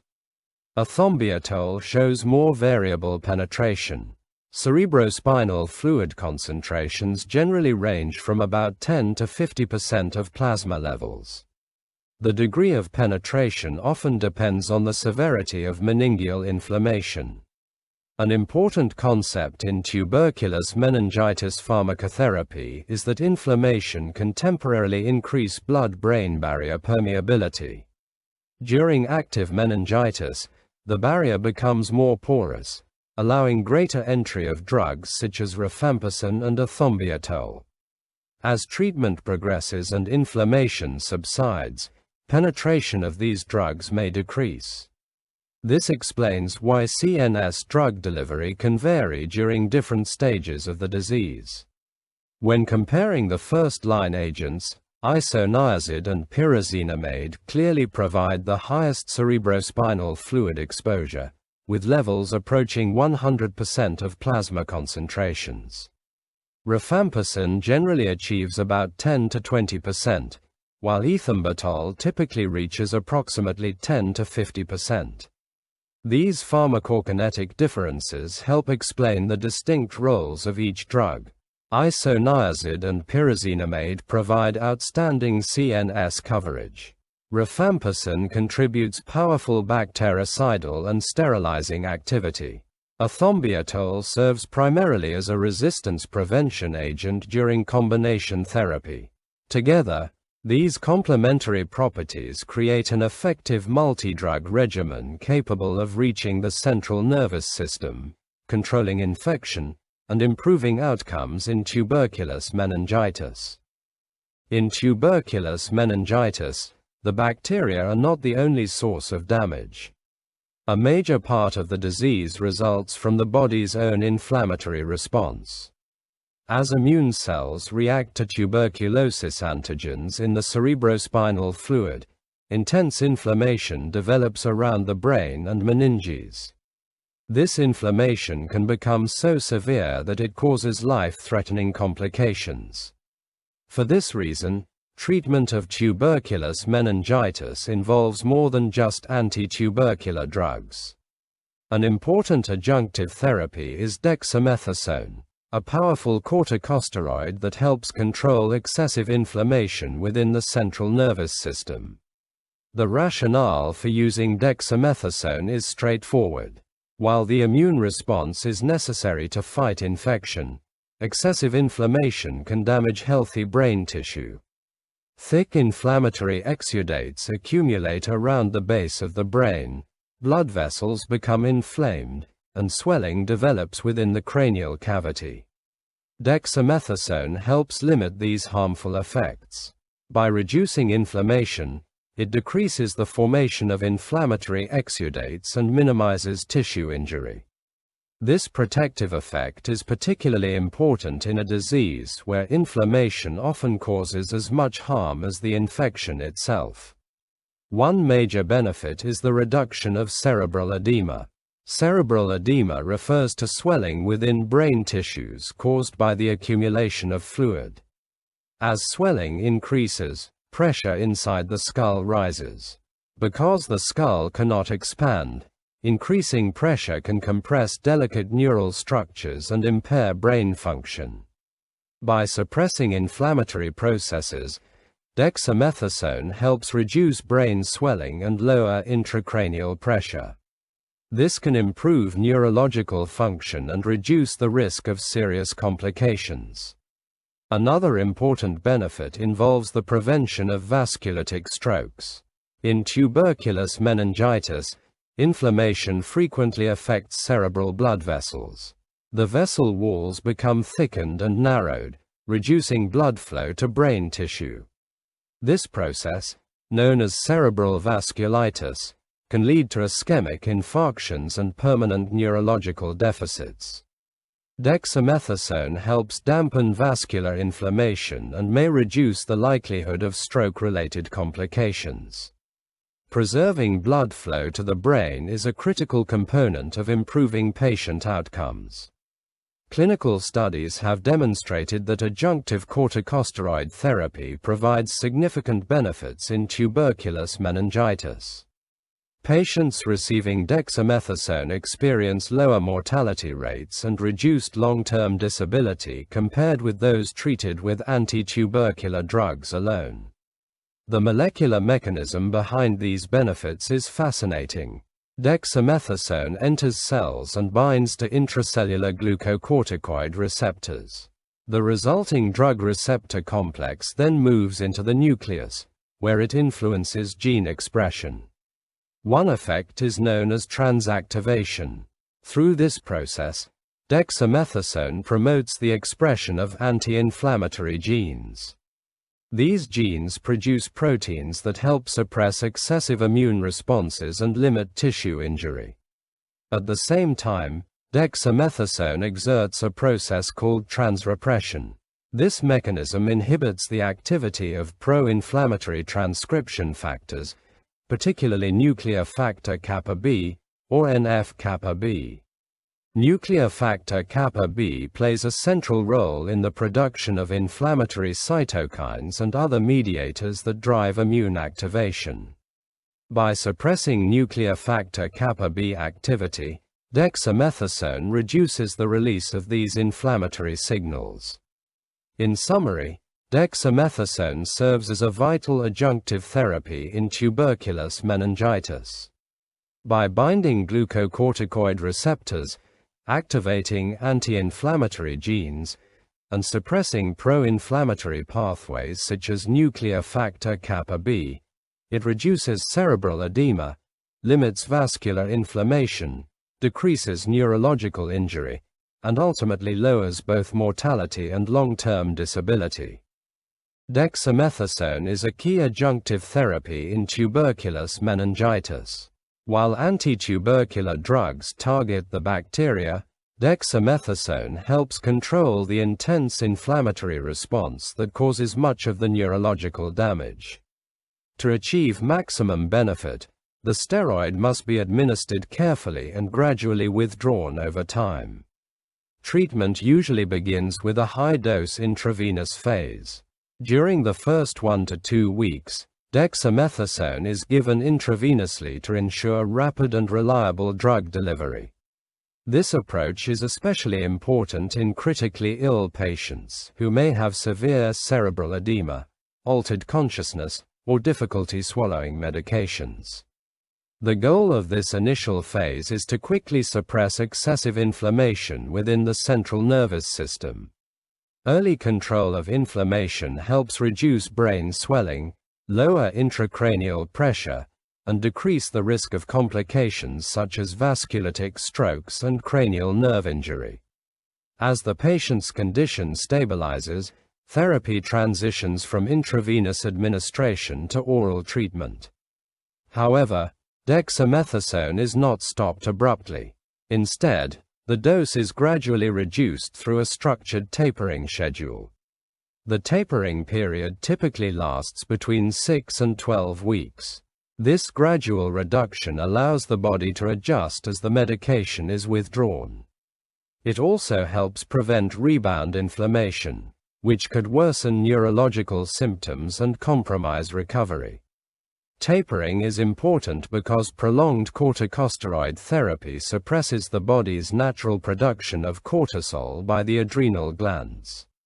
Abrupt discontinuation may leave the body temporarily unable to produce sufficient corticosteroids, potentially leading to adrenal insufficiency and clinical deterioration. A gradual taper provides time for normal adrenal function to recover while maintaining adequate control of CNS inflammation. The exact duration and rate of tapering may vary depending on disease severity, clinical response, and institutional treatment protocols. An important pharmacological consideration in tuberculous meningitis management involves the interaction between dexamethasone and rifampicin. Rifampicin is one of the cornerstone anti-tubercular drugs, but it is also a powerful inducer of hepatic drug metabolizing enzymes. Specifically, rifampicin strongly induces CYP3A4, a major cytochrome P450 enzyme responsible for metabolizing many medications, including dexamethasone. When rifampicin and dexamethasone are administered together, the liver breaks down dexamethasone much more rapidly than usual. As a result, blood concentrations of dexamethasone can fall significantly. Lower steroid levels may reduce the anti-inflammatory effect that clinicians are trying to achieve. If this interaction is not recognized, patients may receive inadequate corticosteroid exposure despite receiving standard doses. This interaction highlights an important clinical pearl in tuberculous meningitis pharmacotherapy.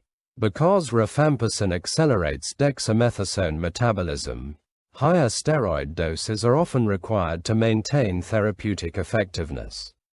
In many cases, clinicians may need to double the dexamethasone dose when it is given alongside rifampicin. This adjustment helps compensate for the increased rate of drug clearance and ensures that adequate anti-inflammatory activity is maintained throughout treatment. Understanding this interaction is crucial because both medications are essential components of tuberculous meningitis management. Successful therapy depends not only on selecting the right drugs, but also on recognizing how those drugs influence one another.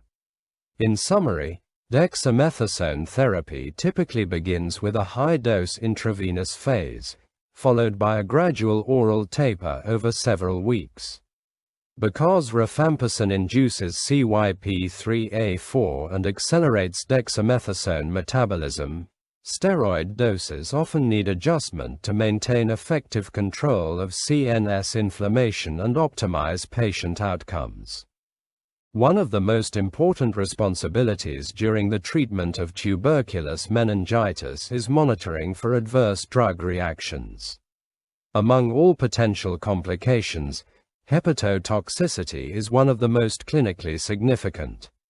Because treatment requires multiple anti-tubercular drugs for many months, careful surveillance of liver function is essential throughout therapy. The primary concern is the combined effect of Isoniazid, Rifampicin, and Pyrazinamide. Each of these medications has the potential to cause liver injury on its own. When used together, their hepatotoxic effects can become additive or even synergistic, increasing the overall risk of liver damage. This is particularly important because all three drugs are essential components of first-line tuberculosis treatment. Clinicians must therefore balance the need for effective bacterial eradication against the risk of treatment-related toxicity. The liver serves as the body's major drug processing organ.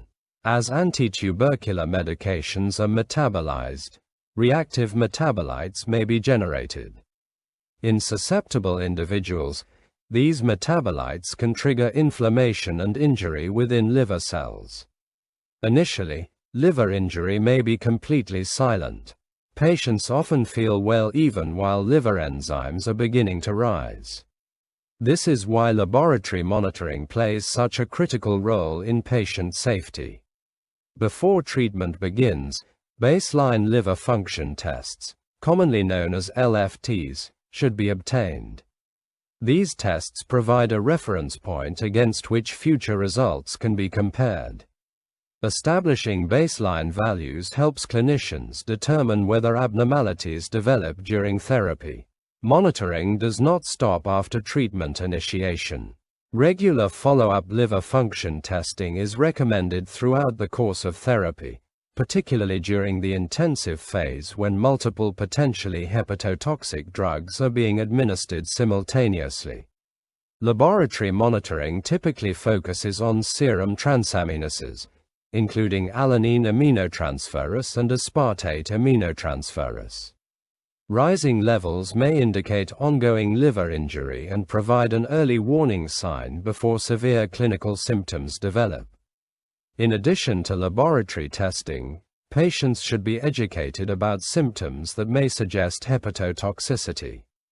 Clinical manifestations often include persistent nausea, vomiting, loss of appetite, fatigue, abdominal discomfort, and dark-colored urine. One of the most recognizable warning signs is jaundice. Jaundice occurs when bilirubin accumulates in the bloodstream, causing yellow discoloration of the skin and eyes. The appearance of jaundice should always prompt immediate clinical evaluation. If significant hepatotoxicity develops, management decisions must be made quickly. Severe elevations of liver enzymes or the appearance of concerning symptoms may require temporary discontinuation of anti-tubercular therapy. Stopping treatment can be challenging because interruption of therapy may compromise infection control. However, continuing potentially toxic medications in the presence of significant liver injury may place the patient at risk of serious complications, including acute liver failure. Once liver function improves, medications are often reintroduced in a carefully supervised manner to identify the offending agent and safely resume treatment. Effective hepatotoxicity monitoring therefore combines baseline assessment, regular laboratory surveillance, patient education, and timely clinical intervention. Early recognition of liver injury allows clinicians to protect patient safety while maintaining the effectiveness of tuberculosis treatment. In tuberculous meningitis, where prolonged multi-drug therapy is essential, vigilant monitoring for hepatotoxicity remains a cornerstone of successful pharmacological management. Imagine a 22-year-old university student who has been struggling with a persistent headache for the past 3 weeks. At first, the symptoms seem mild. He assumes it is stress, lack of sleep, or the pressure of academic work. However, the headache gradually becomes more severe and refuses to go away. As the days pass, new symptoms begin to appear. He develops a low-grade fever that persists despite rest and routine medications. Family members notice that he seems less alert than usual. His concentration declines, and simple tasks become increasingly difficult. Soon, confusion becomes evident. He appears forgetful, answers questions slowly, and struggles to follow conversations. This change in mental status is an important warning sign that the central nervous system may be involved. At the same time, he develops neck stiffness. Flexing the neck becomes uncomfortable, and movement is restricted. Neck stiffness is a classic feature of meningeal irritation and should always raise concern for meningitis. When evaluated clinically, The patient is conscious but clearly confused and lethargic. He demonstrates neurological involvement but has not progressed to coma. Based on these findings, the patient is classified as having stage 2 tuberculous meningitis. Stage 2 tuberculous meningitis represents an intermediate stage of disease. Patients typically show altered mental status, including confusion or lethargy, along with early neurological deficits. This stage is clinically important because prompt treatment can still prevent progression to severe neurological damage. To investigate further, a lumbar puncture is performed to obtain cerebrospinal fluid. CSF analysis reveals several characteristic abnormalities that strongly suggest tuberculous meningitis. The protein concentration is markedly elevated at 1.8 grams per liter. Elevated CSF protein reflects increased permeability of inflamed blood vessels and leakage of plasma proteins into the cerebrospinal fluid. The glucose concentration is significantly reduced at 1.5 millimoles per liter. Low CSF glucose occurs because inflammatory cells and tuberculosis organisms consume available glucose within the central nervous system. The white blood cell profile provides another important clue. Approximately 90% of the cells are lymphocytes. This lymphocytic predominance, known as lymphocytic pleocytosis, is a hallmark of tuberculous meningitis and helps distinguish it from many acute bacterial infections. Although the clinical presentation and CSF findings strongly suggest tuberculous meningitis, definitive confirmation is still required. A molecular diagnostic test is therefore performed on the cerebrospinal fluid sample. The gene expert assay detects the presence of Mycobacterium tuberculosis DNA directly within the CSF. The test confirms tuberculosis infection and also evaluates rifampicin susceptibility, which is an important marker of potential drug resistance. In this case, the organism is identified as rifampicin susceptible Mycobacterium tuberculosis. This result confirms the diagnosis of tuberculous meningitis and indicates that standard first-line anti-tubercular therapy can be initiated. This case highlights the classic presentation of stage 2 tuberculous meningitis. A prolonged headache, low-grade fever, confusion, and neck stiffness, combined with high CSF protein, low glucose, lymphocytic pleocytosis, and gene expert confirmation, provide a clear picture of this serious but treatable neurological infection. Following confirmation of tuberculous meningitis, treatment must begin immediately. In this 22-year-old student, the diagnosis was established before progression to advanced neurological disease. Rapid initiation of therapy is critical because delays can increase the risk of stroke, hydrocephalus, permanent disability, and death. The patient enters the intensive phase of treatment.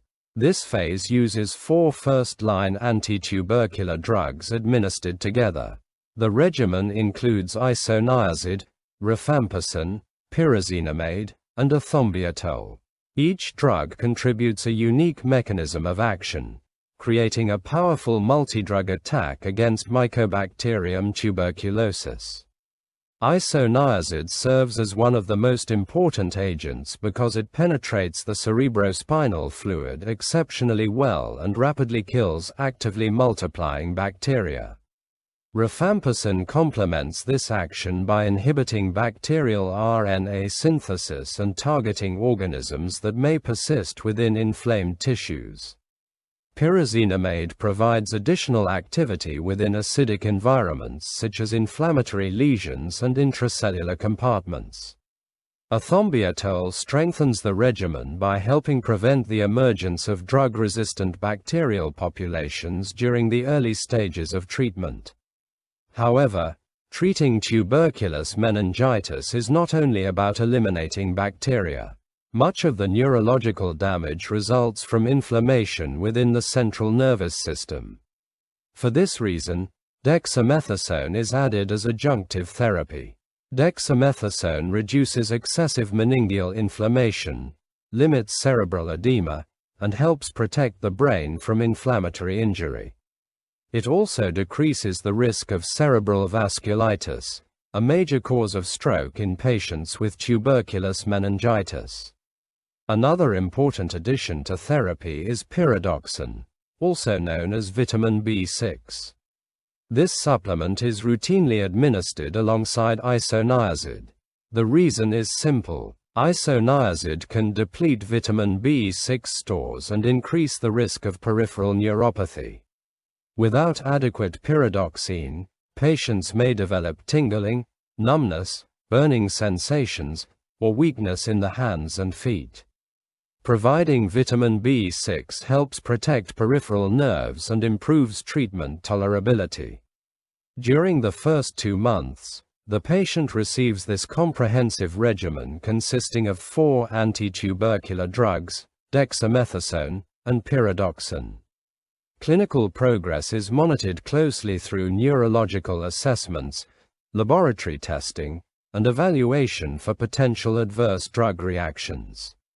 As treatment continues, bacterial numbers decline dramatically. Fever begins to resolve. Headaches become less severe. Mental status gradually improves. The risk of further neurological deterioration decreases as infection and inflammation come under control. After completion of the intensive phase, therapy transitions into the continuation phase. At this stage, the bacterial burden has been greatly reduced, but complete eradication has not yet been achieved. The patient therefore continues treatment with isoniazid and rifampicin. These 2 highly effective drugs are maintained for a prolonged period, bringing the total duration of therapy to approximately 12 months. The pharmacological goals remain clear throughout treatment. The first goal is rapid bactericidal clearance of tuberculosis organisms from the cerebrospinal fluid and central nervous system. The second goal is prevention of inflammatory complications such as vasculitic strokes and cerebral edema.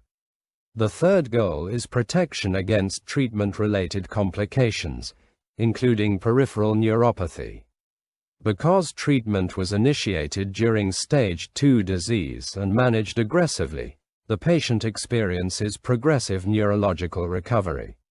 This case demonstrates how early diagnosis, appropriate multi-drug therapy, corticosteroid support, and preventive measures such as pyridoxine supplementation can significantly improve outcomes in tuberculous meningitis.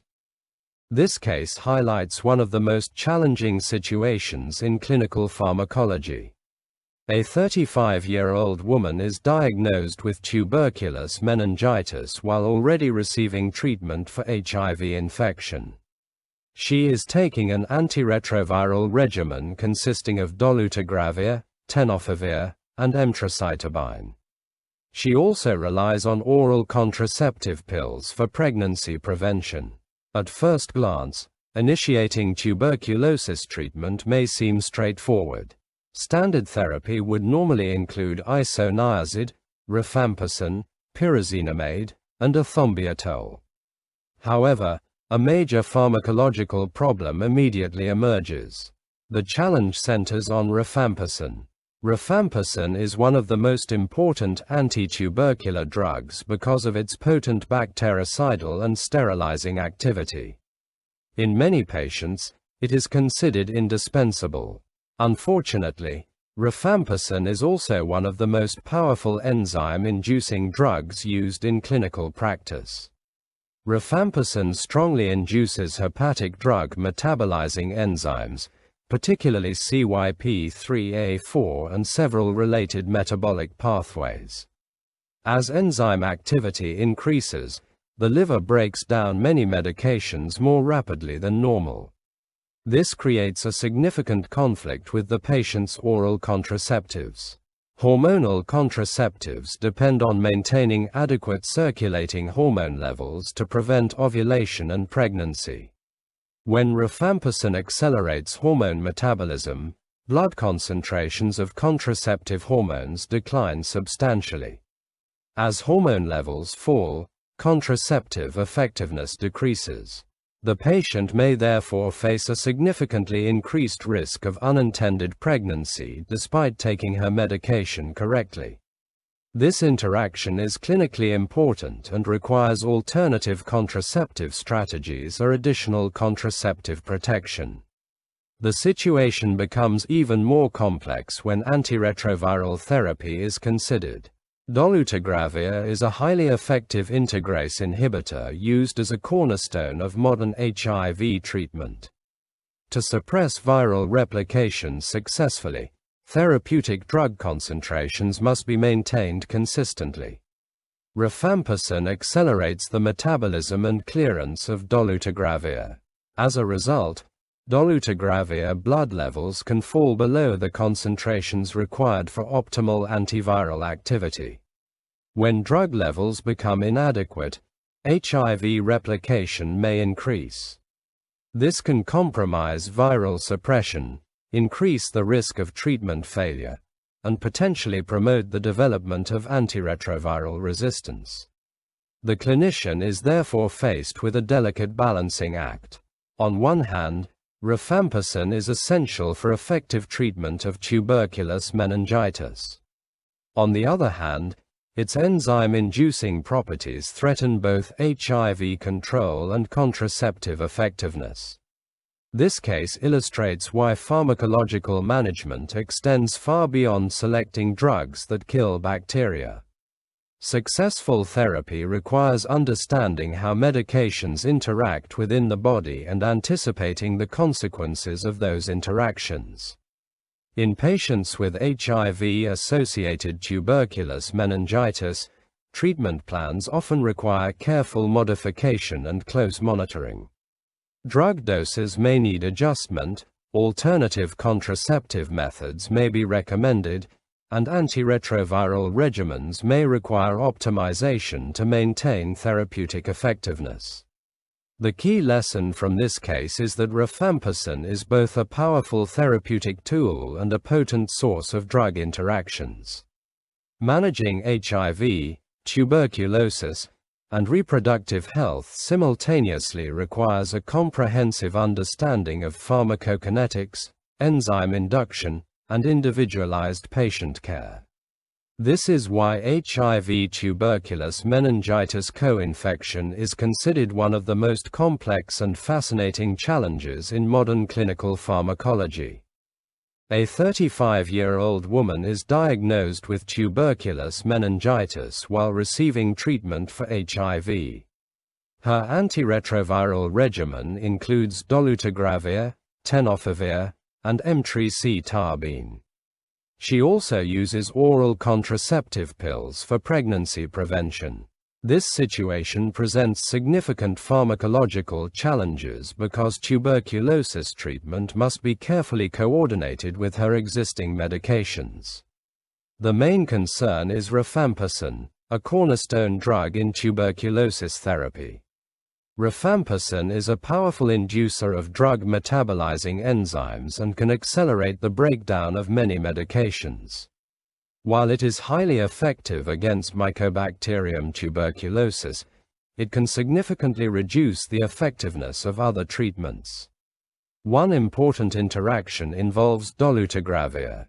Rifampicin increases the metabolism of dolutegravir, causing blood levels of the antiretroviral drug to fall. Lower drug concentrations may reduce HIV control and increase the risk of treatment failure or viral resistance. To overcome this interaction, the dolutegravir dose is increased from the standard regimen to 50 mg twice daily. This adjustment helps maintain adequate drug levels and preserves HIV suppression during tuberculosis treatment. Rifampicin also affects hormonal contraceptives. By accelerating hormone metabolism, it can make oral contraceptive pills much less effective. This increases the risk of unintended pregnancy, even when the medication is taken correctly. For this reason, non-hormonal contraceptive methods are recommended. Options such as a copper intrauterine device or barrier methods remain effective because they are not affected by rifampicin-induced enzyme activity. Another important consideration is the timing of antiretroviral therapy. In patients with HIV-associated tuberculous meningitis, rapid immune recovery can sometimes trigger immune reconstitution inflammatory syndrome, or IRIS. This occurs when the recovering immune system mounts an exaggerated inflammatory response against existing infections. In the brain, immune reconstitution inflammatory syndrome can be particularly dangerous. Increased inflammation may worsen neurological symptoms and complicate recovery.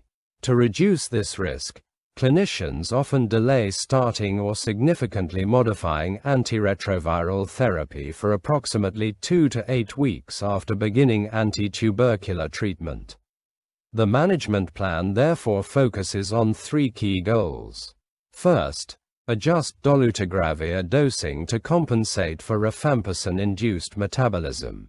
Second, replace hormonal contraception with reliable non-hormonal methods. Third, carefully time antiretroviral therapy to minimize the risk of immune reconstitution inflammatory syndrome. This case demonstrates the complexity of managing HIV and tuberculous meningitis simultaneously. Successful treatment requires more than simply prescribing effective drugs. It demands careful attention to drug interactions, dosing adjustments, treatment timing, and individualized patient care. Understanding these pharmacological principles helps clinicians maintain HIV control, ensure effective tuberculosis treatment, and improve overall patient outcomes. During treatment for tuberculous meningitis, patients must be monitored not only for improvement of the infection, but also for medication-related side effects. Recognizing adverse effects early allows clinicians to intervene promptly and maintain treatment adherence. Consider a patient who has been receiving first-line anti-tubercular therapy for several weeks. The infection is improving, but the patient now reports 2 new complaints. There is a persistent pins and needles sensation in the feet and increasing joint pain. These symptoms may appear unrelated at first, but they are actually classic examples of drug-induced adverse effects. The tingling sensation in the feet suggests peripheral neuropathy. Patients often describe it as numbness, burning, prickling, or the feeling of walking on pins and needles. Symptoms usually begin in the toes and gradually progress upward. A common cause of this complication is isoniazid, one of the cornerstone drugs in tuberculosis treatment. While highly effective against Mycobacterium tuberculosis, isoniazid can interfere with vitamin B6 metabolism. Vitamin B6, also known as pyridoxine, is essential for normal nerve function. It plays a critical role in neurotransmitter synthesis and maintenance of healthy peripheral nerves. When isoniazid depletes vitamin B6 stores, nerve function becomes impaired. As vitamin B6 deficiency develops, patients may experience sensory disturbances such as tingling, numbness, or burning pain. If left untreated, symptoms may worsen and affect daily activities. Fortunately, this adverse effect is often preventable and treatable. The clinical response is to increase pyridoxine supplementation. Providing additional vitamin B6 helps replenish depleted stores and supports normal nerve function. In many cases, symptoms improve or stabilize once adequate supplementation is provided. The patient's second complaint is joint pain, also known as arthralgia. This symptom is frequently associated with pyrazinamide therapy. Unlike the neuropathy caused by isoniazid, The mechanism behind pyrazinamide-related joint pain involves uric acid metabolism. Pyrazinamide reduces the kidney's ability to excrete uric acid. As a result, uric acid accumulates in the bloodstream, leading to a condition known as hyperuricemia. Many patients with elevated uric acid remain symptom-free. However, some develop joint discomfort, particularly in larger joints such as the knees, ankles, wrists, or elbows. The pain may range from mild discomfort to more significant inflammation. In certain individuals, excessive uric acid can trigger gout. Gout occurs when uric acid crystals deposit within joints, causing sudden episodes of intense pain, redness, swelling, and tenderness. For this reason, patients receiving pyrazinamide should be monitored carefully for signs of clinical gout. The goal is not simply to detect elevated uric acid levels but to identify symptomatic disease that may require intervention. This case illustrates two important principles of tuberculosis pharmacotherapy. First, effective treatment requires ongoing monitoring for adverse drug reactions. Second, understanding the pharmacological mechanisms behind side effects helps guide appropriate management. In summary, peripheral neuropathy during therapy is often linked to isoniazid-induced vitamin B6 depletion and is managed with increased pyridoxine supplementation. Joint pain is commonly related to pyrazinamide-induced uric acid retention and requires monitoring for the development of clinical gout. Early recognition and management help patients complete treatment safely and successfully. One of the greatest challenges in the treatment of tuberculous meningitis is the emergence of drug-resistant tuberculosis. Standard first-line therapy is highly effective in most patients, but treatment becomes much more complicated when the bacteria develop resistance to key medications. Resistance occurs when genetic mutations allow Mycobacterium tuberculosis to survive despite exposure to anti-tubercular drugs. These resistant bacteria continue to multiply while susceptible organisms are eliminated. As a result, treatment becomes less effective and disease progression may continue. Early identification of resistance is critical. In modern clinical practice, one of the most valuable diagnostic tools is the gene expert assay. This molecular test can rapidly detect tuberculosis DNA and simultaneously identify resistance to rifampicin. Rifampicin resistance is particularly important because it often serves as a warning sign for multidrug resistant tuberculosis, commonly known as MDR-TB. By definition, multidrug-resistant tuberculosis is resistant to at least rifampicin and isoniazid, the two most powerful first-line anti-tubercular drugs. When gene expert reports rifampicin resistance, clinicians must act quickly. Continuing standard therapy alone is unlikely to provide adequate bacterial control. Delayed intervention may allow the infection to worsen and increase the risk of severe neurological complications. The immediate response is a shift towards second-line anti-tubercular therapy. These medications are specifically selected to target organisms that no longer respond to first-line drugs.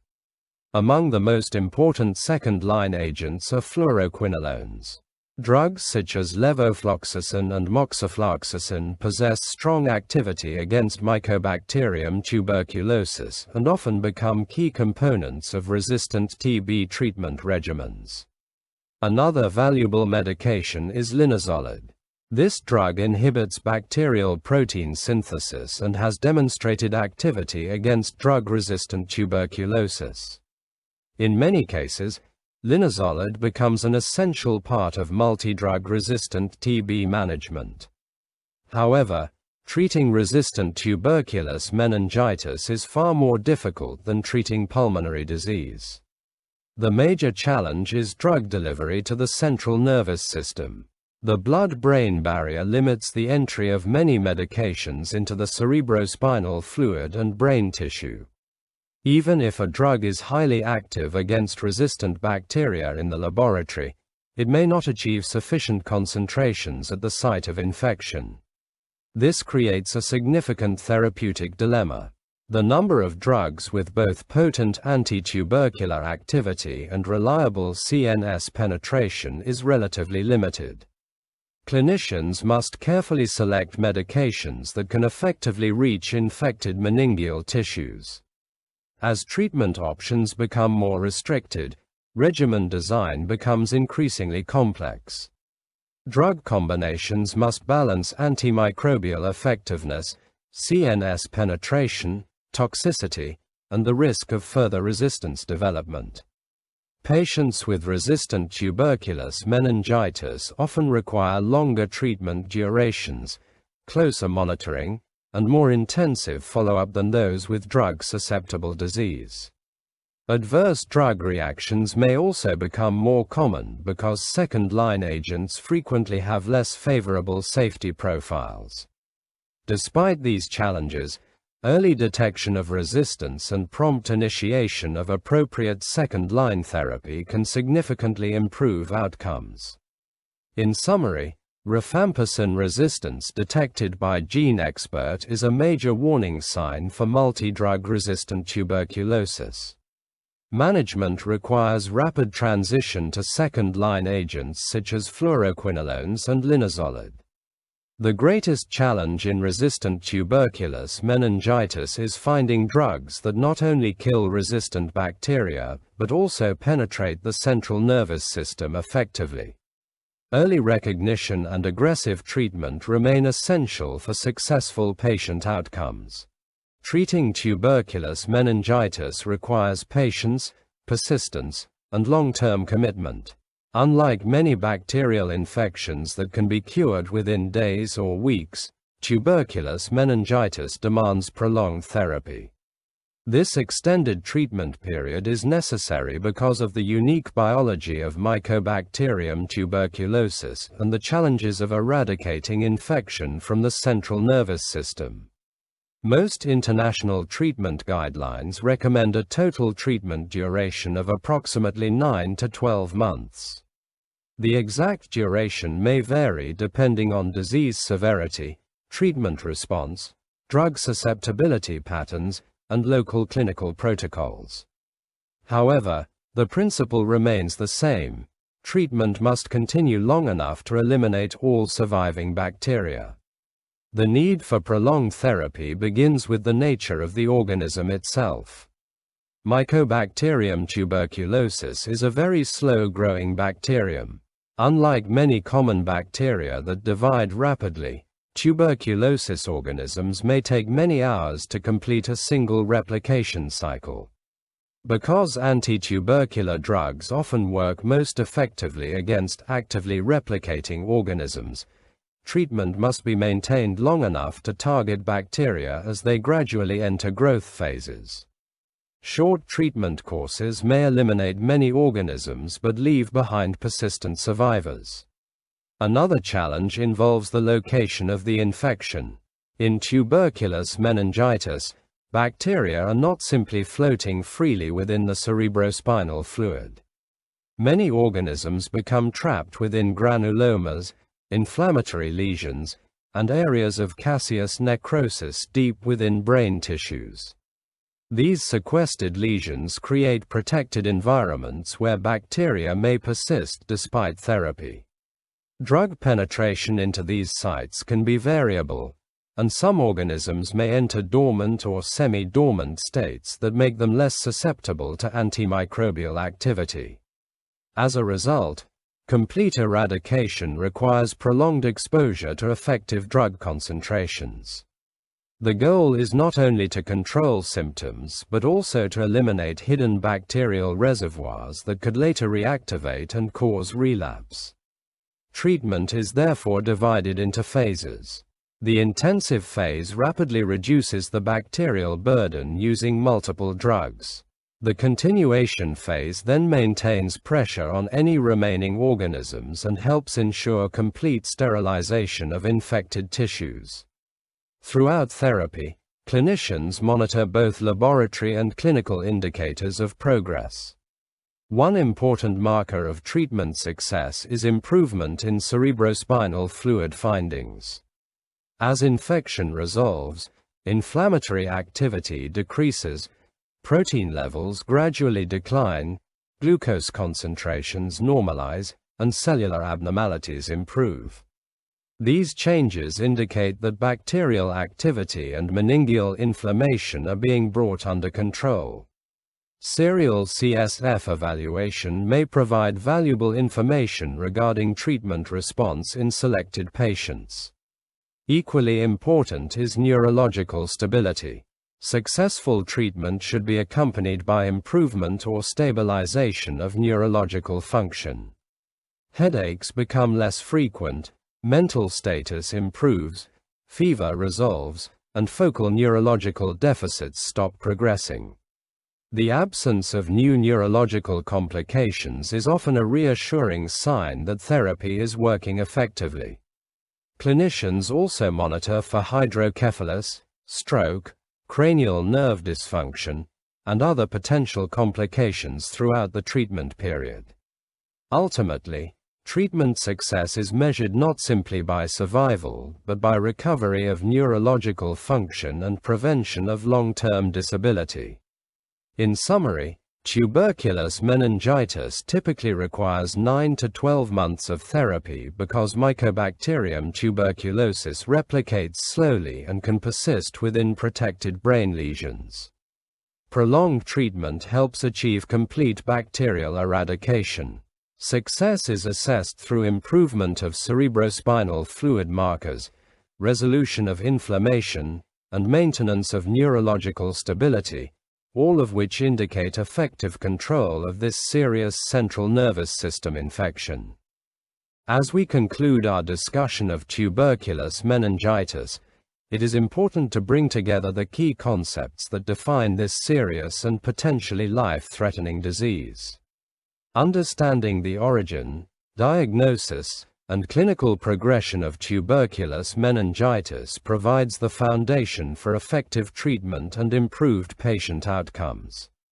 Tuberculous meningitis is the most severe form of central nervous system tuberculosis. Although it represents only a small proportion of all tuberculosis cases, it carries a disproportionately high risk of death and long-term neurological disability. Early recognition and prompt treatment are therefore essential. The disease usually begins far from the brain.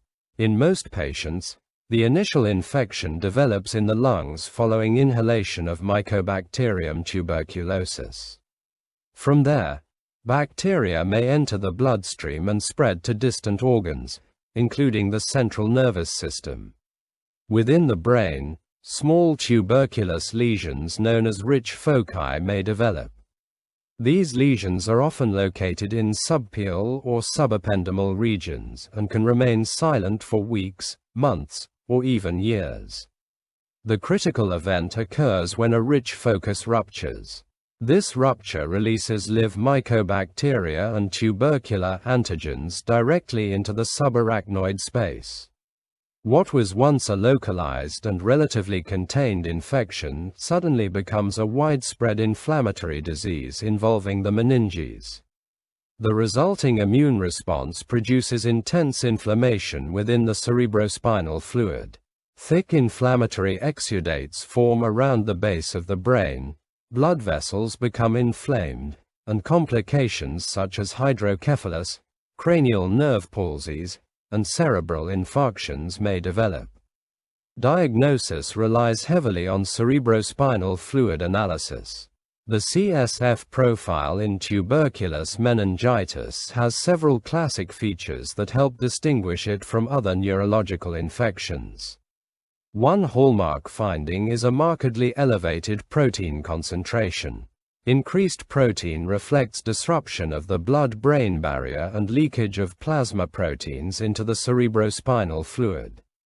Another characteristic feature is low CSF glucose.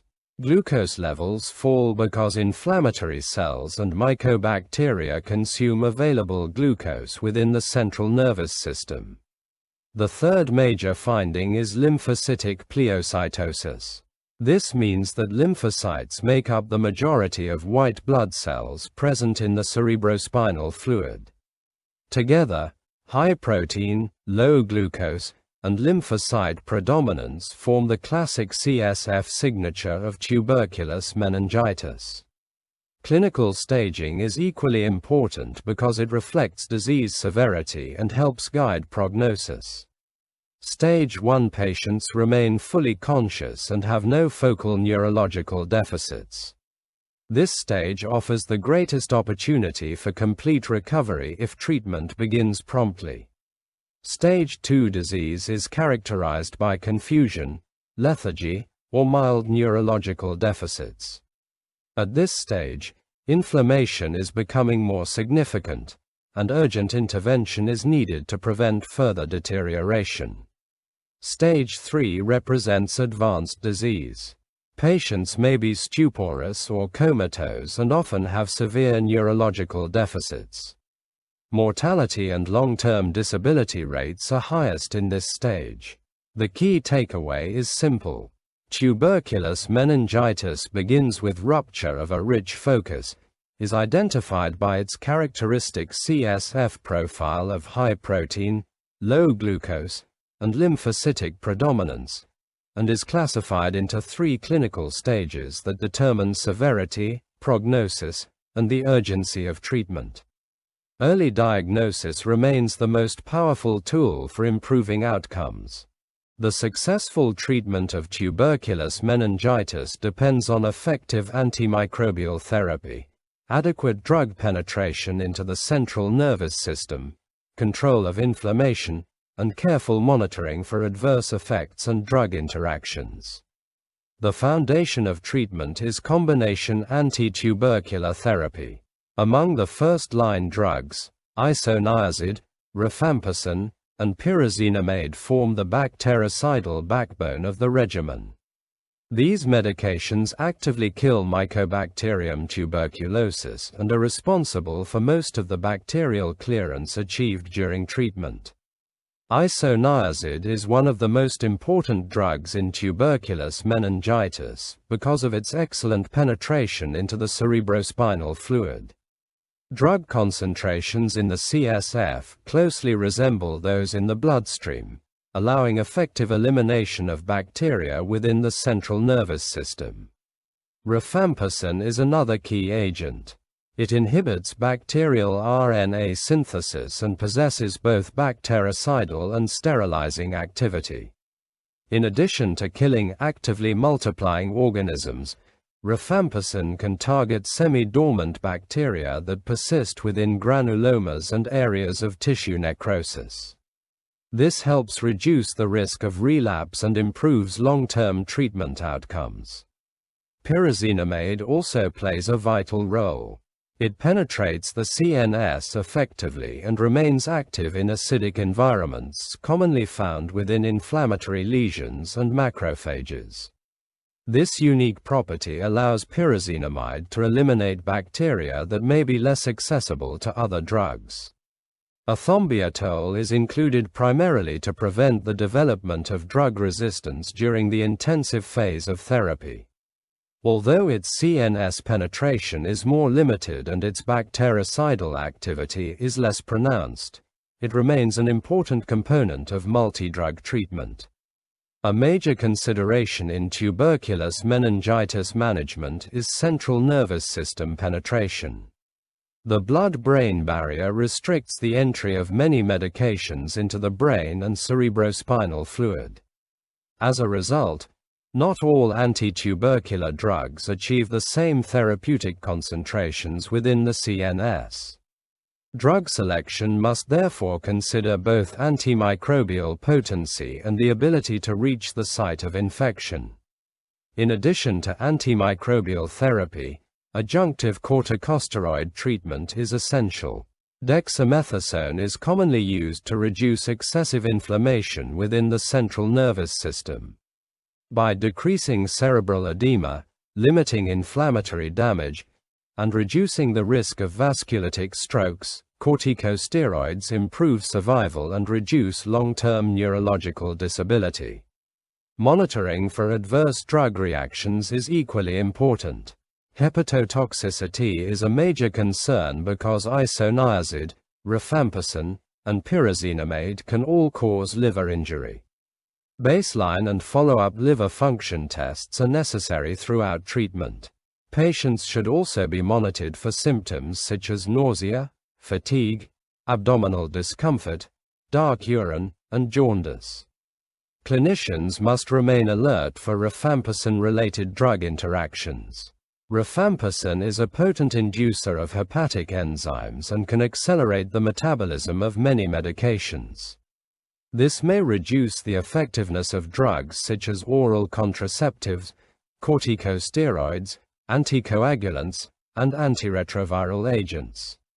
In summary, successful tuberculous meningitis management relies on a multi-drug bactericidal regimen, adequate CNS penetration, adjunctive steroid therapy, and vigilant monitoring for toxicity and drug interactions.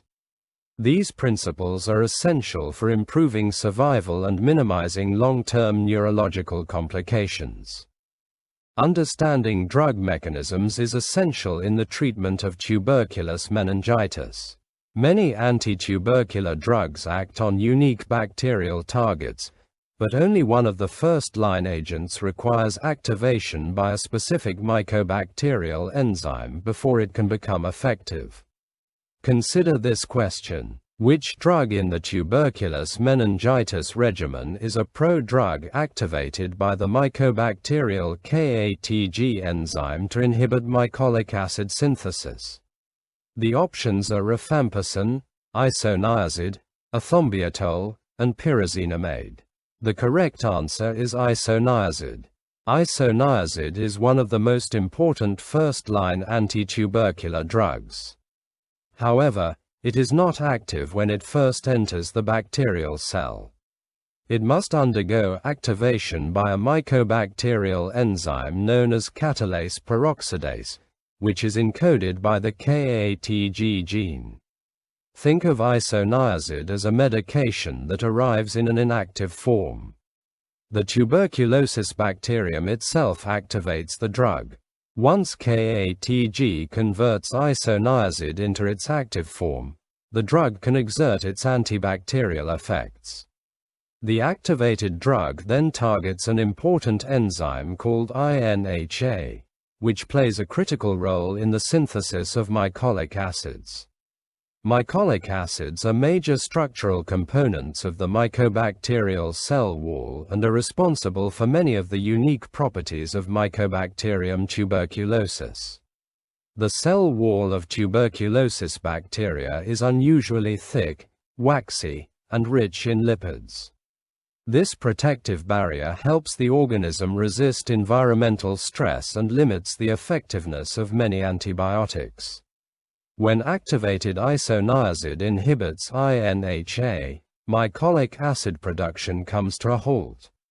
Without these essential cell wall components, the bacterial cell wall becomes unstable and loses its structural integrity.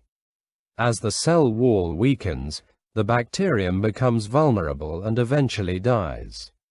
This explains why Isoniazid is considered a highly bactericidal drug, particularly against actively replicating tuberculosis organisms. The other answer choices work differently. Rifampicin inhibits bacterial RNA synthesis by binding to DNA-dependent RNA polymerase. Ethambutol blocks arabinogalactan synthesis within the cell wall. Pyrazinamide is also a prodrug, but it is activated by the enzyme pyrazinamidase rather than KATG and functions through different mechanisms. A useful exam tip is to remember the sequence. KATG activates Isoniazid, activated Isoniazid inhibits INHA, and inhibition of INHA blocks mycolic acid synthesis. This pathway is one of the most important pharmacological concepts in tuberculosis therapy. So, when you see the keywords KATG, mycolic acid synthesis, or INHA inhibition, the answer is isoniazid. The correct answer is B. Isoniazid. When treating tuberculous meningitis, one of the most important factors is a drug's ability to reach the site of infection. The bacteria are located within the meninges and cerebrospinal fluid, so anti-tubercular drugs must cross the blood-brain barrier to be effective. Consider this question: which drug provides the best central nervous system penetration, achieving cerebrospinal fluid concentrations that are nearly equal to plasma levels? The options are Rifampicin, Ethambutol, Isoniazid, and Streptomycin. The correct answer is Isoniazid. Isoniazid is widely regarded as the best CNS-penetrating first-line anti-tubercular drug. After administration, it diffuses readily across the blood-brain barrier and enters the cerebrospinal fluid with remarkable efficiency. In fact, CSF concentrations of isoniazid often approach 100% of plasma concentrations. This means that drug levels within the cerebrospinal fluid are nearly the same as those circulating in the bloodstream. This characteristic is extremely important in tuberculous meningitis. A drug may be highly active against Mycobacterium tuberculosis, but if it cannot reach adequate concentrations within the central nervous system, its effectiveness will be limited. Because isoniazid achieves excellent CNS penetration, it becomes one of the most important drugs for eliminating active bacteria from the cerebrospinal fluid. It is often considered the cornerstone of pharmacological treatment for tuberculous meningitis. Another reason isoniazid is so valuable is its potent bactericidal activity. Once activated by the mycobacterial KATG enzyme, it inhibits mycolic acid synthesis and rapidly kills actively multiplying tuberculosis organisms. Now let's look at the other options. Rifampicin does penetrate the central nervous system, but not as effectively as isoniazid. Typical CSF concentrations are approximately 10 to 20% of plasma levels. Penetration improves when the meninges are inflamed, but it still does not match the performance of isoniazid. Ethambutol demonstrates even more variable CNS penetration. Cerebrospinal fluid levels generally range from about 10 to 50% of plasma concentrations. Because of this limitation, ethambutol is primarily used to prevent the emergence of drug resistance rather than serve as the main CNS active agent. Streptomycin performs poorly in this setting. As an aminoglycoside, it has limited ability to cross the blood-brain barrier and achieves relatively low CSF concentrations unless significant meningeal inflammation is present. A useful exam tip is to remember the CNS penetration hierarchy among first-line TB drugs. Isoniazid and pyrazinamide provide the best penetration, while rifampicin and ethambutol achieve lower and more variable concentrations. Whenever a question asks which first-line anti-tubercular drug reaches cerebrospinal fluid levels closest to plasma levels, think of isoniazid. The key takeaway is simple. Successful treatment of tuberculous meningitis depends on getting the drug into the central nervous system, and among the options listed, isoniazid is the clear leader in CNS penetration. The correct answer is C. Isoniazid. A patient taking oral contraceptives who is about to start anti-tuberculosis therapy needs careful medication review. One important reason is the risk of drug-drug interactions. Some drugs can change the way the body processes other medicines, making them less effective. The correct answer is rifampicin. Rifampicin is a powerful enzyme inducer. It stimulates liver enzymes that are responsible for breaking down many drugs. As these enzymes become more active, medications are metabolized much faster than normal. When a woman taking oral contraceptives starts rifampicin, the contraceptive hormones are broken down more rapidly. This causes hormone levels in the blood to fall below the amount needed for reliable contraception. As a result, the effectiveness of the oral contraceptive decreases significantly. This can lead to unintended pregnancy even when the contraceptive is taken correctly and consistently. This interaction is clinically very important because many patients may not be aware that their tuberculosis treatment can interfere with their birth control method. Healthcare providers should always counsel patients about this risk before starting therapy. Women receiving rifampicin are often advised to use alternative or additional non-hormonal contraceptive methods, such as condoms or copper intrauterine devices, to maintain effective pregnancy prevention. In contrast, the other anti-tuberculosis drugs listed do not have the same strong enzyme-inducing effect. Isoniazid may affect the metabolism of certain drugs, but it does not significantly reduce the effectiveness of oral contraceptives.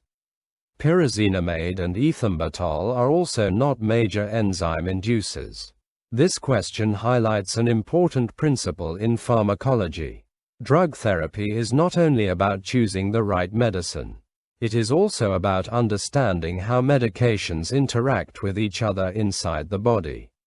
Whenever rifampicin is prescribed, clinicians should review the patient's medication list carefully. This includes contraceptives, anticoagulants, antiretroviral drugs, antifungal agents, and many other commonly used medicines. A useful exam tip is to remember that rifampicin is one of the most important enzyme-inducing drugs in clinical practice. If a question asks about reduced effectiveness of another medication during tuberculosis treatment, rifampicin should immediately come to mind. So, the key takeaway is simple. Rifampicin induces liver enzymes, accelerates the breakdown of oral contraceptives, lowers hormone levels, and can cause contraceptive failure. That is why rifampicin, option C, is the correct answer. Tuberculous meningitis is one of the most serious forms of tuberculosis.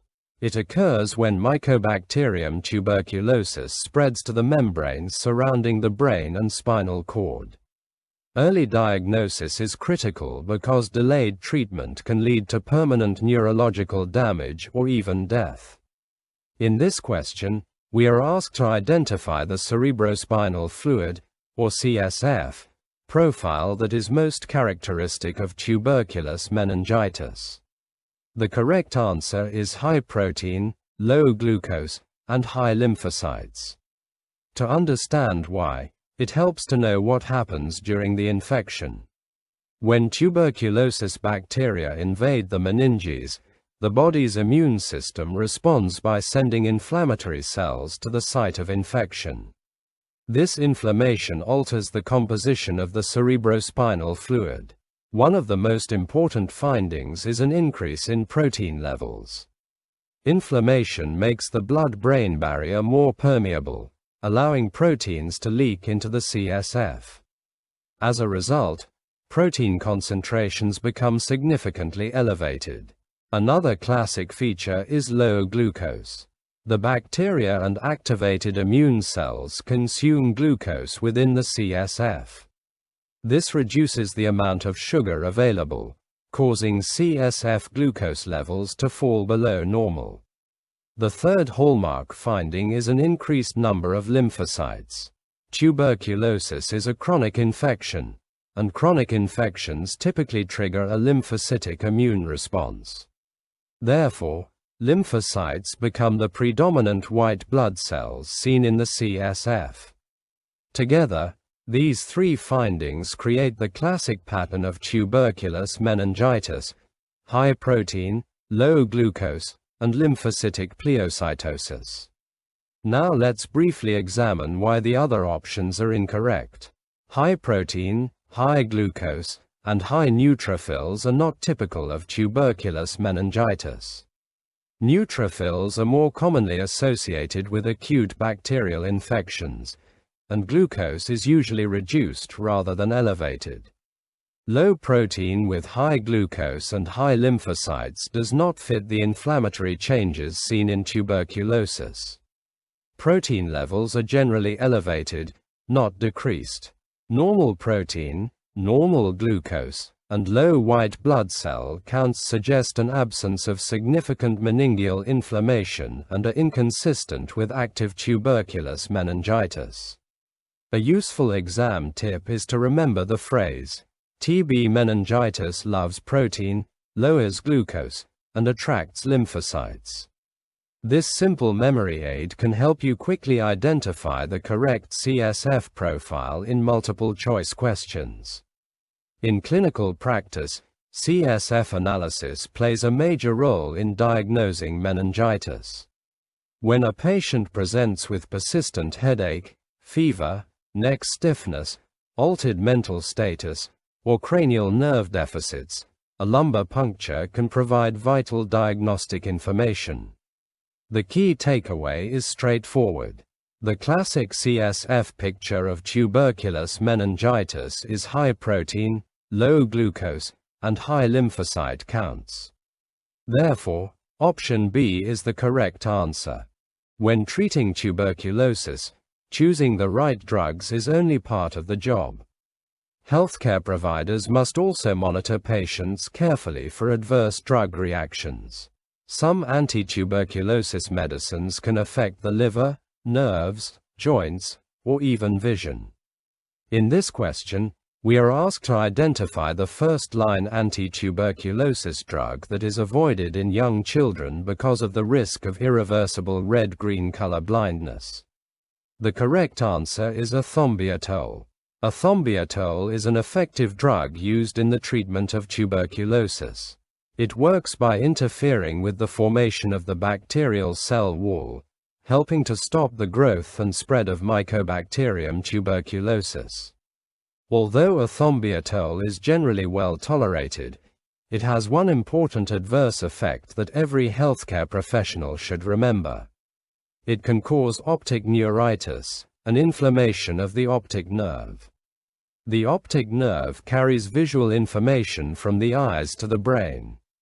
When this nerve becomes damaged, patients may experience blurred vision, reduced visual acuity, and difficulty distinguishing between red and green colors. One of the earliest warning signs is impaired red-green color discrimination. Patients may notice that colors appear faded or difficult to distinguish. If the drug is continued despite worsening symptoms, vision loss can become severe and, in some cases, permanent. This is why regular vision monitoring is recommended for patients receiving Ethambutol, especially when treatment is prolonged or higher doses are used. Young children present a special challenge. They may be unable to recognize or accurately report changes in their vision. A child may not understand that colors look different or that their eyesight is becoming blurred. As a result, optic nerve damage may progress unnoticed. For this reason, Ethambutol has traditionally been used cautiously in very young children, particularly when reliable visual assessment is difficult. Now let's look at the other options. Pyrazinamide is mainly associated with liver toxicity and elevated uric acid levels, which can lead to joint pain or gout-like symptoms. Isoniazid is best known for causing peripheral neuropathy due to vitamin B6 deficiency, as well as potential liver toxicity. Rifampicin commonly causes orange-red discoloration of urine, tears, and other body fluids. It is also a potent enzyme inducer that can interact with many medications. None of these drugs are classically associated with red-green color blindness. A useful exam tip is simple. Ethambutol affects the eyes. Whenever you see a question mentioning optic neuritis, visual disturbances, or red-green color blindness in tuberculosis therapy, think of ethambutol immediately. The key takeaway is that ethambutol can cause optic nerve toxicity, leading to impaired color vision and visual loss. Because young children may not report these symptoms early, careful monitoring is essential. Therefore, option D, ethambutol, is the correct answer. Tuberculous meningitis, often called TBM, remains one of the most severe and life-threatening forms of tuberculosis. Despite major advances in medicine, it continues to cause significant illness and death, particularly in low-resource settings. Successful treatment requires a delicate balance between eliminating the infection and controlling the body's inflammatory response. The fight against tuberculous meningitis is not won by antibiotics alone. While anti-tuberculosis drugs are essential for killing Mycobacterium tuberculosis, inflammation within the brain can also cause serious damage. Swelling, increased pressure inside the skull, and injury to brain tissue may continue even after treatment has begun. This is why the management of tuberculous meningitis often combines antimicrobial therapy with anti-inflammatory medications such as corticosteroids. The antimicrobials target the bacteria, while the anti-inflammatory agents help reduce harmful inflammation and limit neurological complications. Early diagnosis and prompt treatment remain critical. Every day of delay increases the risk of permanent disability, including hearing loss, visual impairment, seizures, cognitive dysfunction, and paralysis. Rapid recognition of symptoms can make the difference between recovery and lifelong complications. However, one of the greatest challenges facing tuberculous meningitis treatment today is drug resistance. Drug-resistant tuberculosis is becoming an increasing global concern. Some strains of tuberculosis bacteria no longer respond to the standard medications that have been used successfully for decades. When resistance develops, treatment becomes longer, more expensive, and more complex. Patients may require multiple drugs with greater toxicity and lower effectiveness. This increases the risk of treatment failure and poor outcomes. Another major challenge is the long duration of current treatment regimens. Many patients must take several medications for months, sometimes longer than a year. Maintaining adherence throughout this period can be difficult, especially when side effects occur. Researchers are therefore working to develop shorter treatment regimens that are easier for patients to complete. Shorter courses could improve adherence, reduce adverse effects, and increase overall treatment success. Scientists are also searching for drugs that are less toxic. Current anti-tuberculosis medications can affect the liver, nerves, eyes, and other organs. Safer medications would reduce complications and improve quality of life during treatment. An additional focus of research is improving drug penetration into the central nervous system. The brain is protected by the blood-brain barrier, which limits the entry of many medications. Future drugs must be able to reach effective concentrations within the brain and cerebrospinal fluid to successfully eradicate infection.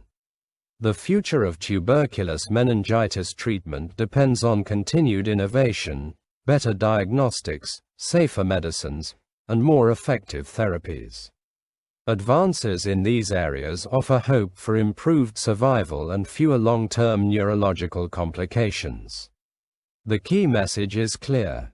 The battle against tuberculous meningitis requires both powerful antimicrobial drugs and careful control of inflammation. Drug resistance remains a major threat. Future success will depend on developing shorter, safer treatments with better penetration into the central nervous system, giving patients a greater chance of recovery and a healthier future. These references provide the evidence-based backbone for the protocols discussed today. Always consult the latest WHO and IDSA guidelines, as dosages and resistance patterns evolve. Thank you for your commitment to excellence in neuropharmacology.